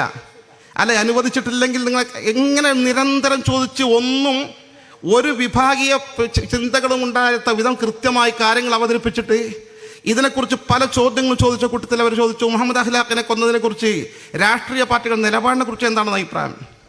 ഞാൻ ഓരോ പാർട്ടിയെക്കുറിച്ച്, കോൺഗ്രസിനെ കുറിച്ച് ചോദിച്ചു, മുസ്ലിം ലീഗ് എന്തുകൊണ്ട് അതിൽ ഇടപെടുന്നില്ല, ശക്തമായി പ്രതികരിക്കുന്നില്ല എന്ന് അഭിപ്രായം ഉണ്ടോ എന്ന് ചോദിച്ചു. ഞാൻ മുസ്ലിം ലീഗ് പ്രതികരിച്ചിട്ട്, പക്ഷേ മുസ്ലിം ലീഗ് അല്ലല്ലോ പ്രതികരിക്കേണ്ടത്, സത്യത്തിൽ മറ്റു പാർട്ടികളോ മുസ്ലിങ്ങൾക്ക് വേണ്ടി മറ്റു മതേതര കക്ഷികളല്ലേ കൂടുതൽ പ്രതികരിക്കേണ്ടതെന്ന് ചോദിച്ചു. അപ്പോൾ കോൺഗ്രസിനെ കുറിച്ച് എന്താണ് അഭിപ്രായം? കോൺഗ്രസ് പ്രതികരിക്കുന്നതിനെ കുറിച്ച് പറഞ്ഞു. CPM-നെ കുറിച്ച് എന്താ അഭിപ്രായം? CPM ഈ വിഷയത്തിൽ നന്നായി പ്രതികരിക്കുന്നുണ്ട്. അന്നാണ് നമ്മുടെ VS അച്യുതാനന്ദൻ, പശു നിൻ്റെ അമ്മയാണെങ്കിൽ കാള നിൻ്റെ അച്ഛനോ എന്ന് ചോദിക്കുകയും ആ തരത്തിൽ ഈ വിഷയത്തെക്കുറിച്ച് ശക്തമായ പ്രതികരണങ്ങൾ അവരുടെ ഭാഗത്ത് നിന്ന് വന്നിട്ടുണ്ട്. DYFIയുടെ ഭാഗത്ത് നിന്ന് പ്രതികരണം, അവരുടെ പ്രതികരണം സ്വാഗതാർഹമാണെന്ന് പറഞ്ഞു. തീർച്ചയായും ഫാഷിസ്റ്റുകളിലെ ഈ പ്രതികരണങ്ങൾ എന്ന് പറഞ്ഞു. ഇങ്ങനെ കൂളായി നടന്ന അഭിമുഖം മണിക്കൂറുകൾ കഴിഞ്ഞപ്പോഴേക്ക് അതിൽ നിന്നൊരു ഭാഗം മാത്രം വെട്ടിയെടുത്ത് മറ്റതൊക്കെ വിട്ടു. ആകെ CPM ഫാഷിസത്തിനെ എതിർക്കുന്നത് സ്വാഗതാർഹമാണ് എന്ന ആ ഭാഗം മാത്രം വെട്ടിയെടുത്തിട്ട് ഒരു വലിയ സ്റ്റോറി ഉണ്ടാക്കി. ഒരു വലിയ സ്റ്റോറി. ആ സ്റ്റോറി എന്താണെന്ന് വെച്ചാൽ, അടുത്ത തെരഞ്ഞെടുപ്പ് പ്രഖ്യാപിക്കാൻ അടുത്ത തെരഞ്ഞെടുപ്പ് സമസ്ത ഇടതുപക്ഷത്തേക്ക്. അത്ഭുതപ്പെടുത്തുന്ന സ്റ്റോറി. ബോധപൂർവം ഇതിൻ്റെ പിന്നിൽ പ്രവർത്തിച്ചു കൊണ്ടിരിക്കുന്ന സമസ്തയെ ദുർബലപ്പെടുത്താനും സമസ്തയും മുസ്ലിം ലീഗിനും തമ്മിൽ അകറ്റാനും വേണ്ടി ഈ കുടില തന്ത്രങ്ങൾ ഉപയോഗിച്ചു കൊണ്ടിരിക്കുന്ന ജമാഅത്തെ ഇസ്ലാമി പ്രവർത്തനങ്ങൾ 1, 2, 5, 10 വരെ ഞാൻ സാമ്പിളിന് വേണ്ടി എൻ്റെ സഹോദരങ്ങൾ ശ്രദ്ധയിൽപ്പെടുത്തുകയാണ്, സാമ്പിളിന് വേണ്ടി. എന്നിട്ട് ആ സ്റ്റോറിയിൽ അടുത്ത തെരഞ്ഞെടുപ്പിൽ സമസ്ത ഇടതുപക്ഷത്തിനാണ് വോട്ട് ചെയ്യുക. സമസ്തയുടെ ചരിത്രത്തിൽ അങ്ങനെ വോട്ട് പ്രഖ്യാപിച്ച സംഭവം തന്നെയല്ല. സമസ്ത AP വിഭാഗം ആകെ തമ്മിലുള്ള അഭിപ്രായ വ്യത്യാസം അതാ. സമസ്തക്ക് രാഷ്ട്രീയമല്ല, വ്യക്തികൾക്ക് രാഷ്ട്രീയ, അവർ പല രാഷ്ട്രീയ പാർട്ടികൾ ഉണ്ടാകും. ഇതാണ് സമസ്തൻ്റെ നയം. സമസ്ത എന്നൊരു സംഘടന ഒരു പാർട്ടിക്കും ഇതുവരെ പിന്തുണ പ്രഖ്യാപിച്ചിട്ടില്ല, ഒരു പാർട്ടിയെ എതിർത്തിട്ടില്ല. അതേസമയം കൃത്യമായി ഇടതുപക്ഷത്തെ പിന്തുണക്കും അടുത്ത തെരഞ്ഞെടുപ്പിൽ നിന്ന് തെളിവായിട്ട് ഉദ്ധരിച്ചത് സുപ്രഭാതം ദിനപത്രത്തിൻ്റെ ഉദ്ഘാടന കർമ്മത്തിൽ കോടിയേരി ബാലകൃഷ്ണൻ പങ്കെടുത്തിരുന്നു. ഒരു പത്രമാണ് സുപ്രഭാതം, പൊതുപത്രം തുടങ്ങുകയാണ്. സമസ്ത ചർച്ച ചെയ്തു, അതിലാരൊക്കെ പങ്കെടുപ്പിക്കണം, പത്രമാവുമ്പോൾ എല്ലാവരെയും പിന്തുണ നമുക്ക് ആവശ്യമാണ്, എല്ലാ പാർട്ടിയുടെയും പ്രതിനിധികൾ വേണമെന്ന് പറഞ്ഞ് CPM ഉൾപ്പെടെ എല്ലാ പാർട്ടിയുടെ പ്രതിനിധികളും ഉണ്ടായിരുന്നു സമസ്ത തീരുമാനിച്ച അടിസ്ഥാനത്തിൽ. പക്ഷേ അതെടുത്തു കൊടുത്ത് സമസ്തയുടെ ചരിത്രത്തിൽ ആദ്യമായിട്ടാണ് ഒരു CPM-ൻ്റെ പ്രതിനിധി പങ്കെടുക്കുന്നത് എന്ന കള്ളവാർത്ത വെച്ചുകൊണ്ട് അതിൻ്റെ സ്റ്റോറിയും മറ്റും വിവിധ ഫയലുകളിൽ നിന്നുള്ള ചിത്രങ്ങളും വീഡിയോസ് എടുത്ത് കൂട്ടിക്കെട്ടി നീണ്ട ഒരു വലിയ സ്റ്റോറി. സമസ്ത ഇടതുപക്ഷത്തിന് അടുത്ത പ്രാവശ്യം വോട്ട് ചെയ്യും. ഞാൻ ആ സമയത്ത് ഇത്ര നീചവും നികൃഷ്ടവുമായി ഇങ്ങനെ കൃത്രിമമായി വെട്ടിമുറിച്ചുണ്ടാക്കിയ ഈ വലിയ സ്റ്റോറിയെക്കുറിച്ച് ഞാൻ അന്വേഷിച്ചു, ആരാണ് ഈ മീഡിയ വണ്ണിൻ്റെ ഉത്തരവാദിത്തപ്പാട്. ഞാൻ കൃത്യമായി ചോദിച്ചറിഞ്ഞിട്ട് ഞാൻ ഈ വിഷയത്തിൽ സാക്ഷാൽ ഈ നാട്ടുകാരനായ ആരിഫ് അലിയോട് ഞാൻ ചോദിച്ചിട്ടുണ്ട്, ആരാണ് നിങ്ങൾ ജമാഅത്തെ ഇസ്ലാമിയിൽ ഈ മീഡിയ വണ്ണിൻ്റെ ചാർജുള്ള ആൾ? അബ്ദുറഹ്മാൻ എന്ന് വിവരം കിട്ടി. ഞാൻ അബ്ദുറഹ്മാൻ നമ്പർ വാങ്ങി സംഘടിപ്പിച്ച് അദ്ദേഹത്തെ വിളിച്ചു. ഇതേ വാർത്ത ഇതുപോലെ സ്റ്റോറിയായി മാധ്യമത്തിന് കൊടുത്തു. അബ്ദുറഹ്മാൻ ഞാൻ പറഞ്ഞു, നിങ്ങളൊരു മാധ്യമ പ്രവർത്തകരല്ലേ, നിങ്ങൾ ജമാഅത്തെ ഇസ്ലാമി നാട്ടിലെ ഈ രാജ്യത്തൊരു മതസംഘടനയായിട്ടല്ലേ പ്രവർത്തിക്കുന്നത്? ഇപ്പോഴാണ് രാഷ്ട്രീയമായത്, മതസംഘടനയല്ലേ? പൊതുകാര്യത്തിൽ നിങ്ങൾ ഒരുമിച്ച് കൂട്ടാറുണ്ടല്ലോ. ഇത്ര മോശമായ നികൃഷ്ടമായ ശൈലിയിൽ ജനങ്ങളെ തെറ്റിദ്ധരിപ്പിക്കാതെ ഇങ്ങനൊരു അഭിമുഖം എന്ന് പറഞ്ഞ് എൻ്റെ അഭിമുഖത്തിന് ചെറിയൊരു ഭാഗം വെട്ടിയെടുത്ത്, അരമണിക്കൂർ അഭിമുഖത്തിന് ചെറിയൊരു ഭാഗം വെട്ടിയെടുത്ത് അത് വെച്ചുകൊണ്ട് കേരളത്തിൽ അടുത്ത തെരഞ്ഞെടുപ്പിൽ സമസ്ത ഇടതുപക്ഷത്തിന് പിന്തുണ കൊടുക്കുമെന്ന് പറയുന്ന ഈ നികൃഷ്ടമായ വാർത്ത, ഞാൻ എൻ്റെ ഒരു വാക്ക് നിങ്ങൾ ആ മുഴുവൻ പരിശോധിച്ചോ, ഇടതുപക്ഷത്തിന് പിന്തുണ എന്നോ ഇടതുപക്ഷത്തിന് സപ്പോർട്ട് ചെയ്യുന്നോ എന്തെങ്കിലും ഒരു വാക്ക് പറഞ്ഞിട്ടുണ്ടെങ്കിൽ നിങ്ങൾ ആ വാർത്ത കൊടുത്തോ, ഇല്ലെങ്കിൽ നിങ്ങൾ ഈ സ്റ്റോറി നിങ്ങൾ പിൻവലിക്കണം എന്ന് പറഞ്ഞപ്പോൾ അദ്ദേഹം പറഞ്ഞു, ഞാൻ കോഴിക്കോട് നിന്ന് തിരിച്ചു പോന്നു. നാളെ ഞാൻ ചെന്നിട്ട് ഞാൻ ആ വീഡിയോ പരിശോധിക്കും, പത്രത്തിൽ വന്നതും മീഡിയയിൽ വന്നതും തെറ്റാണെന്ന് തിരുത്തും എന്ന് പറഞ്ഞു. അതിനെ തിരിച്ചു വിളിച്ചു പിറ്റേന്ന് അമാന്യനാ തിരിച്ചു വിളിച്ച സംഗതി വാസ്തവ വിരുദ്ധമാണ്, എനിക്ക് ബോധ്യപ്പെട്ടു, അങ്ങനെ നിങ്ങൾ പറഞ്ഞിട്ടില്ല, അത് തിരുത്തും എന്ന് പറഞ്ഞു. അത് മീഡിയ വണ്ണം ചെറിയൊരു തിരുത്ത് കൊടുത്തു, മാധ്യമത്തിനും ചെറിയ തിരുത്ത് കൊടുത്തു. ആ തിരുത്ത് ആര് കാണാൻ? അതോടുകൂടി കേരളീയ മുസ്ലിങ്ങൾക്കിടയിൽ സമസ്ത കേരള ജംഇയ്യത്തുൽ മുസ്ലിം ലീഗും തമ്മിൽ പരസ്പരം സംശയത്തിന് നിഴലിൽ വന്നു. സമസ്ത പ്രവർത്തകന്മാർ തെറ്റിദ്ധരിക്കാൻ തുടങ്ങി, അല്ലെങ്കിൽ വിചാരിക്കാൻ തുടങ്ങി ഇടതുപക്ഷത്തിനാണ് നമ്മൾ അടുത്ത പ്രാവശ്യം വോട്ട് ചെയ്യേണ്ടത് എന്ന്. മുസ്ലിം ലീഗിൻ്റെ ആൾ തുടങ്ങി ഇതിൻ്റെ പിന്നിൽ എന്നെപ്പോഴും ആൾ പ്രവർത്തിക്കുന്നുണ്ട് എന്ന്. ഈ തരത്തിൽ ഒറ്റപ്പെട്ട കേസുകളല്ല, ധാരാളം സംഭവങ്ങൾ. TP അഷ്റഫ് അലി കരുവാരകുണ്ട് നിന്ന് ജില്ലാ പഞ്ചായത്തിലേക്ക് മത്സരിച്ചു. ജില്ലാ പഞ്ചായത്തിലേക്ക് മത്സരിക്കുന്ന സമയത്ത് നമുക്ക് യാതൊരു പ്രശ്നവുമില്ല, അത്തരം കാര്യങ്ങൾ നമ്മൾ ഇടപെടാറല്ല, എൻ്റെ ഡിവിഷനാണ്. സ്വാഭാവികമായും നേരത്തെ ഈ 2013 മുസ്ലിം സംഘടനകൾ സംയുക്തമായെടുത്ത തീരുമാനത്തിനെതിരെ ലേഖനം എഴുതിയ കൂട്ടത്തിൽ അദ്ദേഹം ഉണ്ടായിരുന്നു. അതുകൊണ്ട് അവിടുത്തെ പ്രവർത്തകന്മാർക്കിടയിൽ ആശയക്കുഴപ്പമുണ്ടായി. നമുക്കെതിരെ ലേഖനം, ശരീഅത്തിന് ലേഖനം എഴുതിയ ആളാണ് നമ്മുടെ ഡിവിഷനിൽ മത്സരിക്കുന്നത്. സോഷ്യൽ മീഡിയയിൽ ചർച്ചയായി. അത് പരിഹരിക്കാൻ ഞങ്ങളെപ്പോലുള്ള ആളുകൾ ഇടപെട്ട് പരമാവധി തീർക്കാൻ എല്ലാ ശ്രമം നടത്തി. ശ്രമങ്ങൾ വിജയിക്കുന്നില്ലെന്ന് കണ്ടപ്പോൾ അവസാനം പാണക്കാട് സയ്യിദ് സാദിഖ് അലി ശിഹാബ് തങ്ങൾ വാക്കോട് മൊയ്തീൻകുട്ടി വൈസിയെ ഇലക്ഷൻ്റെ 4 ദിവസം മുമ്പ് വിളിച്ചു, എന്നെ വിളിച്ചു. ആ പ്രശ്നം എന്ത് ചെന്നാലും വേണ്ട, നിങ്ങളുടെ ഇടപെട്ട് തീർക്കണം, അതിന് വേണ്ട നിങ്ങളുടെ തീരുമാനം അവരെ കൊണ്ട് ഞാൻ അംഗീകരിപ്പിച്ചോളാം എന്ന് പറഞ്ഞു. ആ അടിസ്ഥാനത്തിൽ ഉത്തരവാദപ്പെട്ട കരുവാരകുണ്ടിലെ മുസ്ലിം ലീഗിൻ്റെ നേതാക്കന്മാരും സമസ്തയുടെ നേതാക്കന്മാരും ഇതുപോലുള്ള അഷ്റഫിലുള്ള പ്രതിനിധിയായി അദ്ദേഹത്തിൻ്റെ ജ്യേഷ്ഠ സഹോദരൻ ഉൾപ്പെടെയുള്ള ആളുകൾ ഇരുന്നു, ചർച്ച ചെയ്തു, ഒരു ഫോർമുല ഉണ്ടാക്കി. ആ ഫോർമുല അനുസരിച്ച് കൃത്യമായി മിനിറ്റ്സ് എഴുതി വെച്ചു ഐക്യകണ്ഠേനെ. ഈ പ്രശ്നത്തിൽ ശരീഅത്ത് വിഷയത്തിൽ കൈകാര്യം ചെയ്തെടുത്ത് അദ്ദേഹത്തിന് അപാകത സംഭവിച്ചിട്ടുണ്ട്, മേലങ്ങനെ സംഭവിക്കുകയില്ല എന്ന് അദ്ദേഹം എഴുതിയൊരു കത്ത് കൊടുക്കുക. ഇലക്ഷൻ തൊട്ടടുത്ത സമയം ആ കത്ത് ഇപ്പോൾ പ്രസിദ്ധീകരിക്കേണ്ടെന്ന് വെച്ചു. കാരണം ഇനി അയാൾക്ക് വോട്ട് അതിൻ്റെ പേരിൽ കുറയണ്ട. അത് ചെറുശ്ശേരി ജയന്തി മുസ്ലിയാക്ക് സമസ്തൻ്റെ സെക്രട്ടറി കൈമാറുക. സമസ്തൻ്റെ സെക്രട്ടറിക്ക് വേണമെങ്കിൽ ഇലക്ഷൻ കഴിഞ്ഞിട്ട് പ്രസിദ്ധീകരിക്കാം, എന്നാലും ഇങ്ങനെ ഒരു ഉറപ്പ് കൊടുക്കാൻ തീരുമാനിച്ചു. ഐക്യകണ്ഠേന അംഗീകരിച്ചു. അതോടൊപ്പം വാക്കോട് മൊയ്തീൻകുട്ടി വൈസി സോഷ്യൽ മീഡിയയുടെ ഒരു വോയിസ് രേഖപ്പെടുത്തി കൊടുക്കുക. ഇവിടെ ഉണ്ടായിരുന്ന അഷ്റഫിനെ കുറിച്ചുള്ള അഭിപ്രായ വ്യത്യാസങ്ങൾ അവസാനിച്ചിട്ടുണ്ട്. അതുമായി സമസ്ത നേതാക്കന്മാരും മുസ്ലിം നേതാക്കളും സംയുക്തമായി തീരുമാനമെടുത്തിട്ടുണ്ട്. ആ തീരുമാനം ഇലക്ഷന് ശേഷം അറിയാൻ സാധിക്കും. അതുകൊണ്ട് അദ്ദേഹത്തിൻ്റെ കാര്യത്തിൽ ഈ അഭിപ്രായ വ്യത്യാസം ആരും ഉന്നയിക്കാൻ പാടില്ല, മാന്യമായ അന്തസ്സിൽ തീരുമാനമെടുത്തു. തത്സമയം പാണക്കാട് സാദിഖ് അലി ശിഹാബ് തങ്ങൾ വിളിച്ച് തീരുമാനം വായിച്ചു കേൾപ്പിച്ചു. അദ്ദേഹം അത് അംഗീകരിച്ചു. അങ്ങനെ നടപ്പിൽ വരുത്തി മുന്നോട്ട് കൊണ്ടുപോകുന്ന ശാന്തമായ കാര്യങ്ങൾ നടത്തിക്കൊണ്ടുപോകുന്ന സാഹചര്യത്തിൽ ഈ കത്ത് ചെറുശ്ശേരി ജയന്തി മുസ്ലിയാക്ക് പിറ്റേ ദിവസം അത് അവർ കൈമാറി. അവിടെ കോഴിക്കോട് ഫത്വ കമ്മിറ്റി നടന്നുകൊണ്ടിരിക്കുക.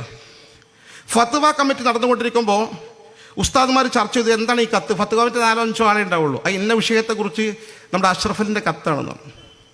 ഇലക്ഷൻ കഴിഞ്ഞിട്ട് അത് പൊട്ടിക്കാവുന്നു. അത് നമ്മൾ പൊട്ടിച്ചു നോക്കുക, നമുക്ക് സമസ്ത ഉസ്താദിനുള്ളതല്ലേ, ഇലക്ഷൻ കഴിഞ്ഞിട്ട് പുറത്തറിയിച്ചാൽ മതിയായിരുന്നു. അവർ പൊട്ടിച്ച് വായിച്ചു നോക്കി. വായിച്ചു നോക്കുമ്പോൾ ഈ കത്തിലുള്ളത് അവിടെ തീരുമാനിച്ച് എഴുതി വെച്ച കത്തിൻ്റെ രൂപമേ അല്ല, അതിനൊക്കെ ഏറെ വ്യത്യസ്തമായി ചെറിയ ചില വാക്കുകളാണ്. ഞാനതൊന്നും ഇവിടെ വിവാദം ഉണ്ടാകുന്നതിലൂടെ ഞാൻ പറയുന്നില്ല. സത്യസന്ധമായ കാര്യമാണ് പറയുന്നത്. നിങ്ങൾക്ക് ബോധ്യപ്പെടും, ഇല്ലെങ്കിൽ സംശയം ഉണ്ടെങ്കിൽ ഞാൻ നിങ്ങൾക്ക് ബോധ്യപ്പെടുത്തരാം. അങ്ങനെ വന്നപ്പോൾ ചെറുശ്ശേരി ഉസ്താദിനെ നേരിട്ട് വിളിച്ചു മീറ്റിങ്ങിൽ നിന്ന്. എന്ത് പടങ്ങൾ ചെയ്തിട്ടുള്ളത്? നിങ്ങളെ തീരുമാനപ്രകാരമുള്ള കത്തല്ലല്ലോ അവിടെ കിട്ടിയിട്ടുള്ളത് പറഞ്ഞു.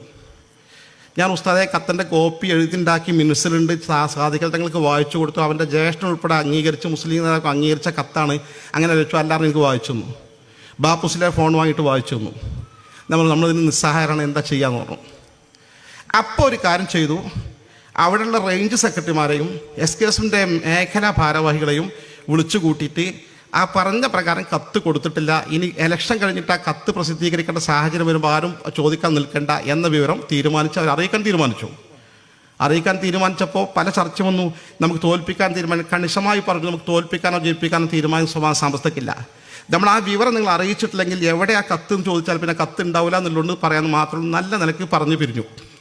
പക്ഷേ മീഡിയ വാർത്ത കൊണ്ടുവന്നു, പച്ച കള്ള വാർത്ത.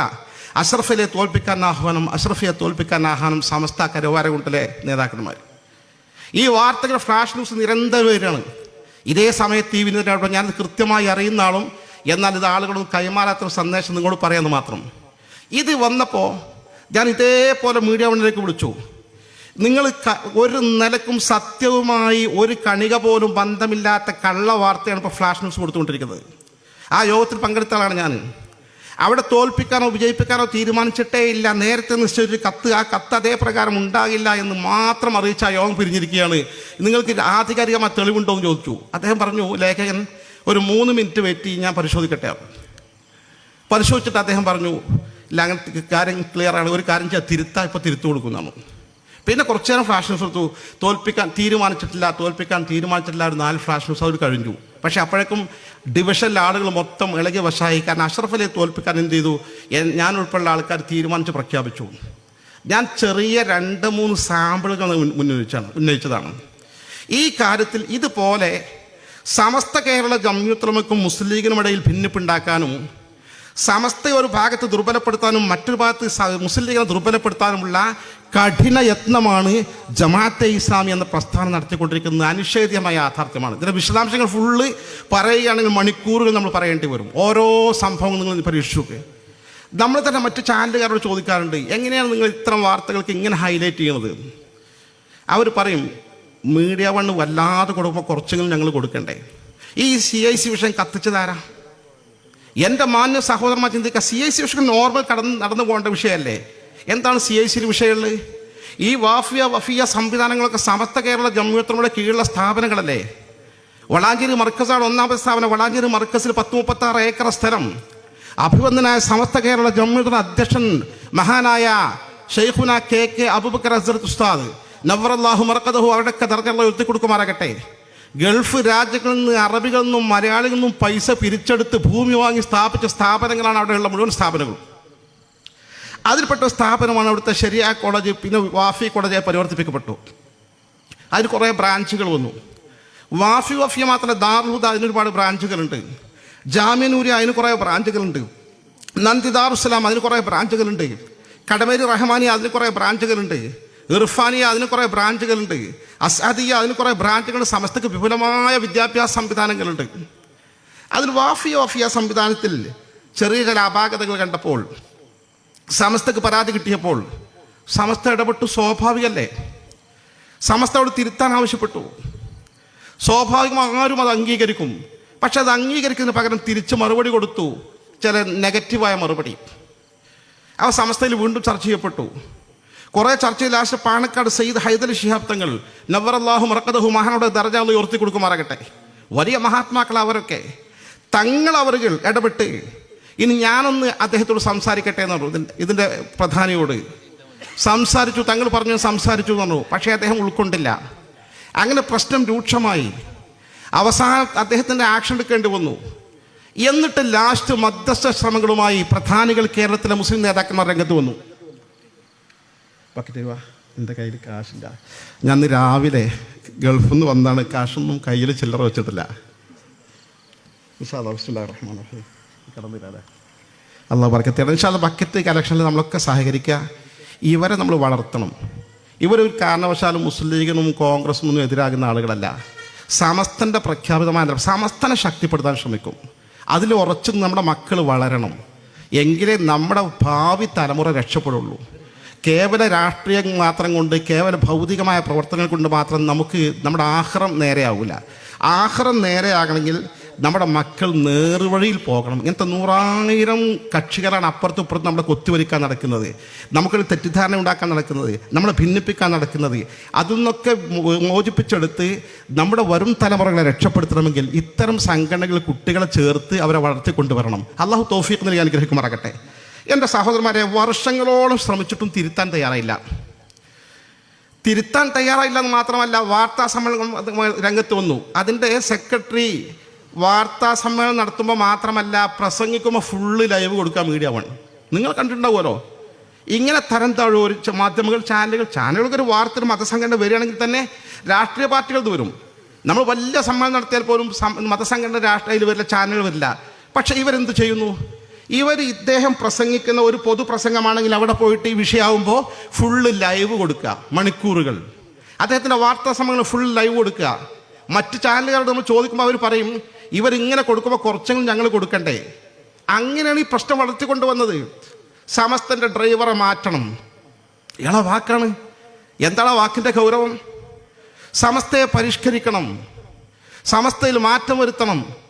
അനുസരിക്കുന്നില്ലെന്ന് മാത്രമല്ല, സമസ്തയ്ക്ക് ധിക്കാരമായ പ്രവർത്തനങ്ങളും പ്രസ്താവനകളും മുന്നോട്ട് പോകാതെ ഹൈലൈറ്റ് ചെയ്തുകൊണ്ട് മീഡിയ വൺ നന്നായി ജനങ്ങളിലേക്ക് എത്തിക്കുക, മാധ്യമം എത്തിക്കുക. ഈ ഗുരുതരമായ പ്രശ്നങ്ങളുമായി മുന്നോട്ട് പോയപ്പോൾ വളരെ മാന്യമായി കേരളത്തിൽ മുസ്ലിം സമൂഹം അംഗീകരിക്കുന്ന ഏറ്റവും വലിയ നേതാക്കന്മാർ, ഒന്ന് ബഹുമാന്യനായ പാണക്കാട് സയ്യിദ് സാദിഖ് അലി ശിഹാബ് തങ്ങൾ, മറ്റൊന്ന് ബഹുമാന്യനായ PK കുഞ്ഞാലിക്കുട്ടി സാഹിബ്. പ്രശ്നങ്ങൾ പരിഹരിക്കാൻ വളരെ കഴിവുള്ളൊരു മഹൽ വ്യക്തിത്വമാണ് അദ്ദേഹം. സമസ്തയുടെ സമുന്നതരായ പ്രസിഡന്റ് സയ്യിദ് ജിഫ്രി മുത്തുക്കോയ തങ്ങൾ, MT ആലിക്കുട്ടി ഉസ്താദ്, കൊയ്യോട് ഉമർ മുസ്ലിയാർ, തുടക്കത്തിൽ ആലിക്കുട്ടി ഉസ്താദും, ഈ 5 പേര് നമുക്ക് ഈ പ്രശ്നങ്ങൾ എന്തായാലും പരിഹരിക്കണം. ഇതിൻ്റെ പേരിൽ നമ്മൾ രണ്ടാക്കാൻ പാടില്ല, ആളുകൾക്ക് ഭിന്നത ഉണ്ടാക്കാൻ പാടില്ല. അവരുടെ മർമ്മം മനസ്സിലാക്കി നമ്മൾ ആരും അറിയാതെ അവർ സ്വകാര്യമായി എവിടെയെങ്കിലും പബ്ലിക് വരുന്നാൽ തന്നെ ഇവർ കുത്തിത്തിരിപ്പുകാർ വാർത്തയുണ്ടാക്കും. അതുകൊണ്ട് കോഴിക്കോട് ഹോട്ടലുകളും കൊണ്ടോട്ടി ഹോട്ടലുമായിട്ട് 3 മാസത്തിനകം 4 സിറ്റിംഗ് അവർ നടത്തി ഈ പ്രശ്നത്തിന് ശാശ്വതമായ പരിഹാരം ഉണ്ടാക്കാൻ. ആ 4 സിറ്റിംഗ് നടത്തിയിട്ട് 9 തീരുമാനമെടുത്തു. ആരാണ് തീരുമാനമെടുക്കുന്നത് നോക്കണം. സാദിഖ് അലി ശിഹാബ് തങ്ങൾ, കുഞ്ഞാലിക്കുട്ടി സാഹിബ്, ജിഫ്രി തങ്ങൾ, MT ഉസ്താദ്, കൊയ്യോട് ഉസ്താദ്, കേരളത്തിലെ മുസ്ലിങ്ങളുടെ ഏറ്റവും പ്രബലമായ 2 സംഘടനകളെ സമുന്നതരായ സർവസ്വീകാര്യ മഹാപണ്ഡിതന്മാരും മഹാനേതാക്കന്മാരും. ആ 9 തീരുമാനത്തെ അവസാനം രേഖപ്പെടുത്തി വെച്ച് പിരിയുമ്പോൾ ഇനി സമസ്ത മുഷാവറയ്ക്ക് തീരുമാനം കൊടുക്കുക. മുഷാവറ ഈ തീരുമാനം ശരിവച്ചാൽ ഇത് അവർക്ക് അയച്ചു കൊടുക്കുക. അയച്ചു കൊടുത്തിട്ട് അവർ അംഗീകരിക്കുകയാണെങ്കിൽ പിന്നെ സമസ്തൻ്റെ ഭാഗത്ത് നിന്ന് ഒരു ക്രമപ്രശ്നം ഉന്നയിക്കാൻ പാടില്ല എന്ന് ആരെ പറഞ്ഞതോ? കുഞ്ഞാലി സാഹിബ് എഴുന്നേറ്റ് പറഞ്ഞു. ഉസ്താദ്മാർ പറഞ്ഞു ഒരു പ്രശ്നം പിന്നെ ഭാഗത്തുനിന്നുണ്ടാവില്ല എന്നാണ്. ഇനി അതും അംഗീകരിക്കുന്നില്ലെങ്കിൽ ബഹുമാനപ്പെട്ട സാദിഖ് അലി ശിഹാബ് തങ്ങൾ പ്രസിഡന്റ് സ്ഥാനം രാജിവെക്കുക. അതും ഓക്കെ, ശരിവെച്ചു. അത് കഴിഞ്ഞിട്ട് ഇപ്പോൾ 2 വർഷം പിന്നിട്ടു. ഈ നിമിഷം വരെ 9 കാര്യത്തിൽ ഒരു കാര്യം പോലും നേർക്കുനേരെ അംഗീകരിച്ചിട്ടില്ല. അത് മുഴുവനും വെള്ളം ചേർത്തുകൊണ്ടാണ് തിരിച്ച് എഴുതി കൊടുത്തത് സമസ്തക്ക്. നിങ്ങൾ പറയും സമസ്തയിൽ എന്ത് തെറ്റാ ചെയ്തതെന്ന്. സമസ്തയുടെ സംവിധാനത്തിൽ തകരാറ് കാണുമ്പോൾ തിരുത്തേണ്ട ബാധ്യത സമസ്തക്കില്ലേ? ഉത്തരവാദിത്തം മാത്രമല്ലേ സമസ്ത നിർവഹിച്ചത്? ഇത് കേട്ട ഗൗരവമായ വിഷയമാണെന്ന് വിചാരിക്കും. അങ്ങനത്തെ 9 കരാറുള്ള അങ്ങനത്തെ കരാറിൽ കുഞ്ഞാലി സാഹിബും സാദിഖ് അലി ശിഹാബും ഒപ്പുവെക്കുമല്ലോ, ഇവർക്ക് വലിയ ബുദ്ധിമുട്ടുണ്ടാക്കണേ. ഒരു ഉദാഹരണം ഞാൻ, ഒന്നാമത്തെ കാര്യം, വഫിയ സംവിധാനവും CICയും സമസ്ത കേരള ജമ്മുഅത്തുലമയുടെ ഉപദേശ നിർദ്ദേശങ്ങൾക്ക് വിധേയമായി പ്രവർത്തിക്കുക. എന്ത് പ്രശ്നമായിട്ടുള്ളത്? അവരത് അംഗീകരിച്ചില്ല. അവരത് തിരിച്ചെഴുതി കൊടുത്തു. വഫിയ സംവിധാനവും CICയും സമസ്ത കേരള ജമ്മുഅത്തുലമ അംഗീകരിക്കുന്ന സുന്നത്ത് ജമാഅത്തിൻ്റെ ആശയങ്ങൾക്കനുസരിച്ച് നടത്തിക്കൊണ്ടുപോകുക. വലിയ വ്യത്യാസമുണ്ട്. സമസ്ത കേരള ജമ്മുഅത്തുലമ അംഗീകരിക്കുന്ന സുന്നത്ത് ജമാഅത്തിനനുസരിച്ചും സുന്നത്ത് ജമാഅത്തിൻ്റെ ഉപദേശം അനുസരിച്ചും മുന്നോട്ട് പോകുക എന്നുള്ളതും സമസ്തൻ്റെ ഉപദേശം അംഗീകരിക്കുക 2 വ്യത്യാസമുണ്ട്. കാരണം കേരളത്തിൽ സുന്നത്ത് ജമാഅത്തിൻ്റെ ആശയം അംഗീകരിക്കുന്ന ഒരുപാട് സംഘടനകളുണ്ട്. അതുകൊണ്ട് സമസ്തയെ അംഗീകരിക്കലാകില്ല. എന്നുവെച്ചാൽ സമസ്തയുടെ ഉപദേശ നിർദ്ദേശങ്ങൾ വിധേയമായി പോകാൻ തയ്യാറില്ല എന്നർത്ഥം. ഇങ്ങനെ നിൽക്കുമ്പോൾ ഈ പ്രശ്നങ്ങൾ ഉത്തരം മുട്ടി നിൽക്കുകയാണെങ്കിൽ എന്ത് ചെയ്യണം? എന്നിട്ടും സമസ്ത കടുങ്കൈയൊന്നും ചെയ്തിട്ടില്ല. സമസ്ത കേരള ജമ്മുഅത്തുലമ ഈ കഴിഞ്ഞ വിഷയത്തിൽ എങ്ങനെയെങ്കിലും തീർക്കാൻ സാധിക്കുമോ? നമ്മുടെ ഉലമാക്കളും ഉമറാക്കളും ശ്രമിച്ചുകൊണ്ടിരിക്കുകയാണ്, വിജയം കണ്ടിട്ടില്ലെന്ന് മാത്രം. ഇതൊക്കെയാണ് സത്യം ഞാനിവിടെ സൂചിപ്പിക്കാൻ കാരണം. നമ്മൾ തെറ്റിദ്ധരിക്കരുത്, ഈ വരാരും അല്ലെങ്കിൽ നമ്മളാരും ഒരിക്കലും സമസ്തയുടെ പ്രവർത്തകന്മാർ ഒരിക്കലും ഒരു പാർട്ടിക്കും എതിരല്ല. മുസ്ലിം ലീഗിനെതിരല്ല, മാത്രമല്ല കോൺഗ്രസിനെതിരല്ല.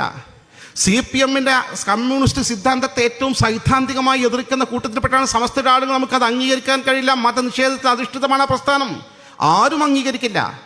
പാർട്ടി എന്ന നിലയിൽ ആരെങ്കിലും ഒറ്റപ്പെട്ട മുസ്ലിങ്ങൾ എവിടെയും ചേർന്ന് മുസ്ലിമായി ജീവിക്കുന്ന അവർ കാഫ്ര എന്ന് പറയാൻ നമ്മൾ തയ്യാറില്ല. ഇത്ര മാത്രമേ ഉള്ളൂ. നമ്മൾ മുസ്ലിം ലീഗുമായി സമസ്തക്ക് പൂർവ്വകാലത്തൊരു ബന്ധമുണ്ട്. ആ ബന്ധം ശക്തമായി നടത്തിക്കൊണ്ടാണ് സമസ്ത അന്നും ഇന്നും എക്കാലവും പോയിട്ടുള്ളതിന് പ്രത്യേക സാഹചര്യങ്ങളുണ്ട്. പക്ഷേ ഇതില്ലായ്മ ചെയ്യാനും ഈ 2 സംഘടനയും ദുർബലമാക്കാനും അണിയറയിൽ ചരട് വലിച്ചുകൊണ്ട് കുതന്ത്രങ്ങൾ ആവിഷ്കരിച്ചുകൊണ്ട് മുന്നോട്ട് പോയിക്കൊണ്ടിരിക്കുന്ന പാർട്ടിയാണ് ജമാഅത്തെ ഇസ്ലാമിയും അതിൻ്റെ ഈ പറയുന്ന സാഹിത്യങ്ങളും പത്രവും അതുപോലെ ചാനലും. ഓരോ വാർത്തയും ശ്രദ്ധിച്ചുകൊണ്ട് ഓരോ ഇഷ്യൂ ഉണ്ടാകുമ്പോൾ നമുക്കിടയിലെ ഇഷ്യൂ കത്തിക്കും, നമുക്കിടയിലെ ഭിന്നിപ്പ് വർദ്ധിപ്പിക്കും. ഇതാണ് ഒരു പാരമ്പര്യം. അങ്ങനെ പറഞ്ഞ് ഗീബൽസിൻ്റെ നയം. ഒരു നുണ 100 വട്ടം പറഞ്ഞാൽ അത് സത്യമായി മാറുമെന്ന ഗീബൽസിൻ്റെ സിദ്ധാന്തമാണ്.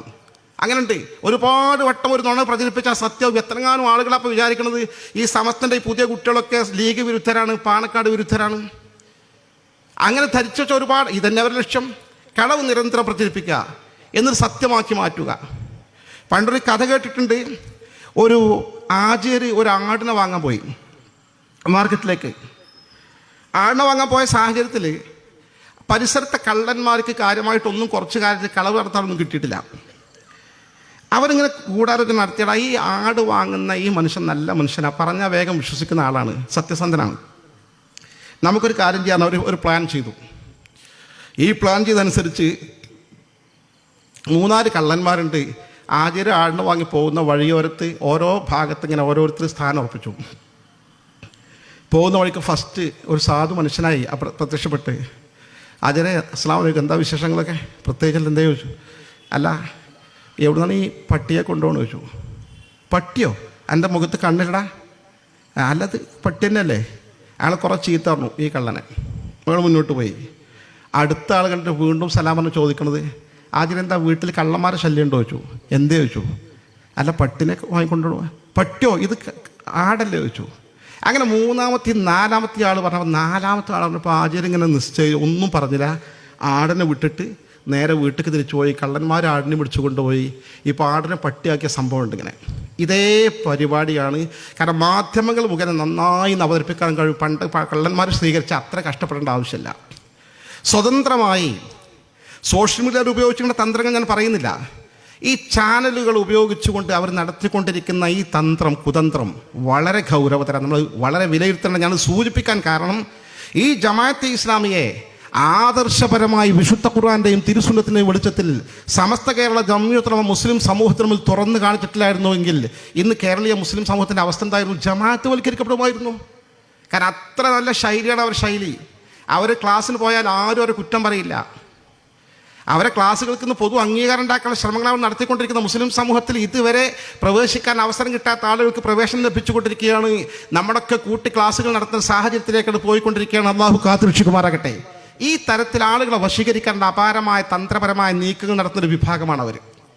ജമാഅത്തെ ഇസ്ലാമി ചെറുത്ത് തോൽപ്പിച്ചത് മാത്രമല്ല, ജമാഅത്തെ ഇസ്ലാമിയെ സൈദ്ധാന്തികമായി മുജാഹിദ് പ്രസ്ഥാനത്തെ പോലെ കൃത്യമായി മുസ്ലിം സമൂഹത്തിന് മുമ്പിൽ അവതരിപ്പിച്ച് കാണിച്ച് ബോധ്യപ്പെടുത്തി കൊടുത്ത് അവരെ തിരുത്തിക്കാൻ സമസ്തക്ക് സാധിച്ചിട്ടുണ്ട്.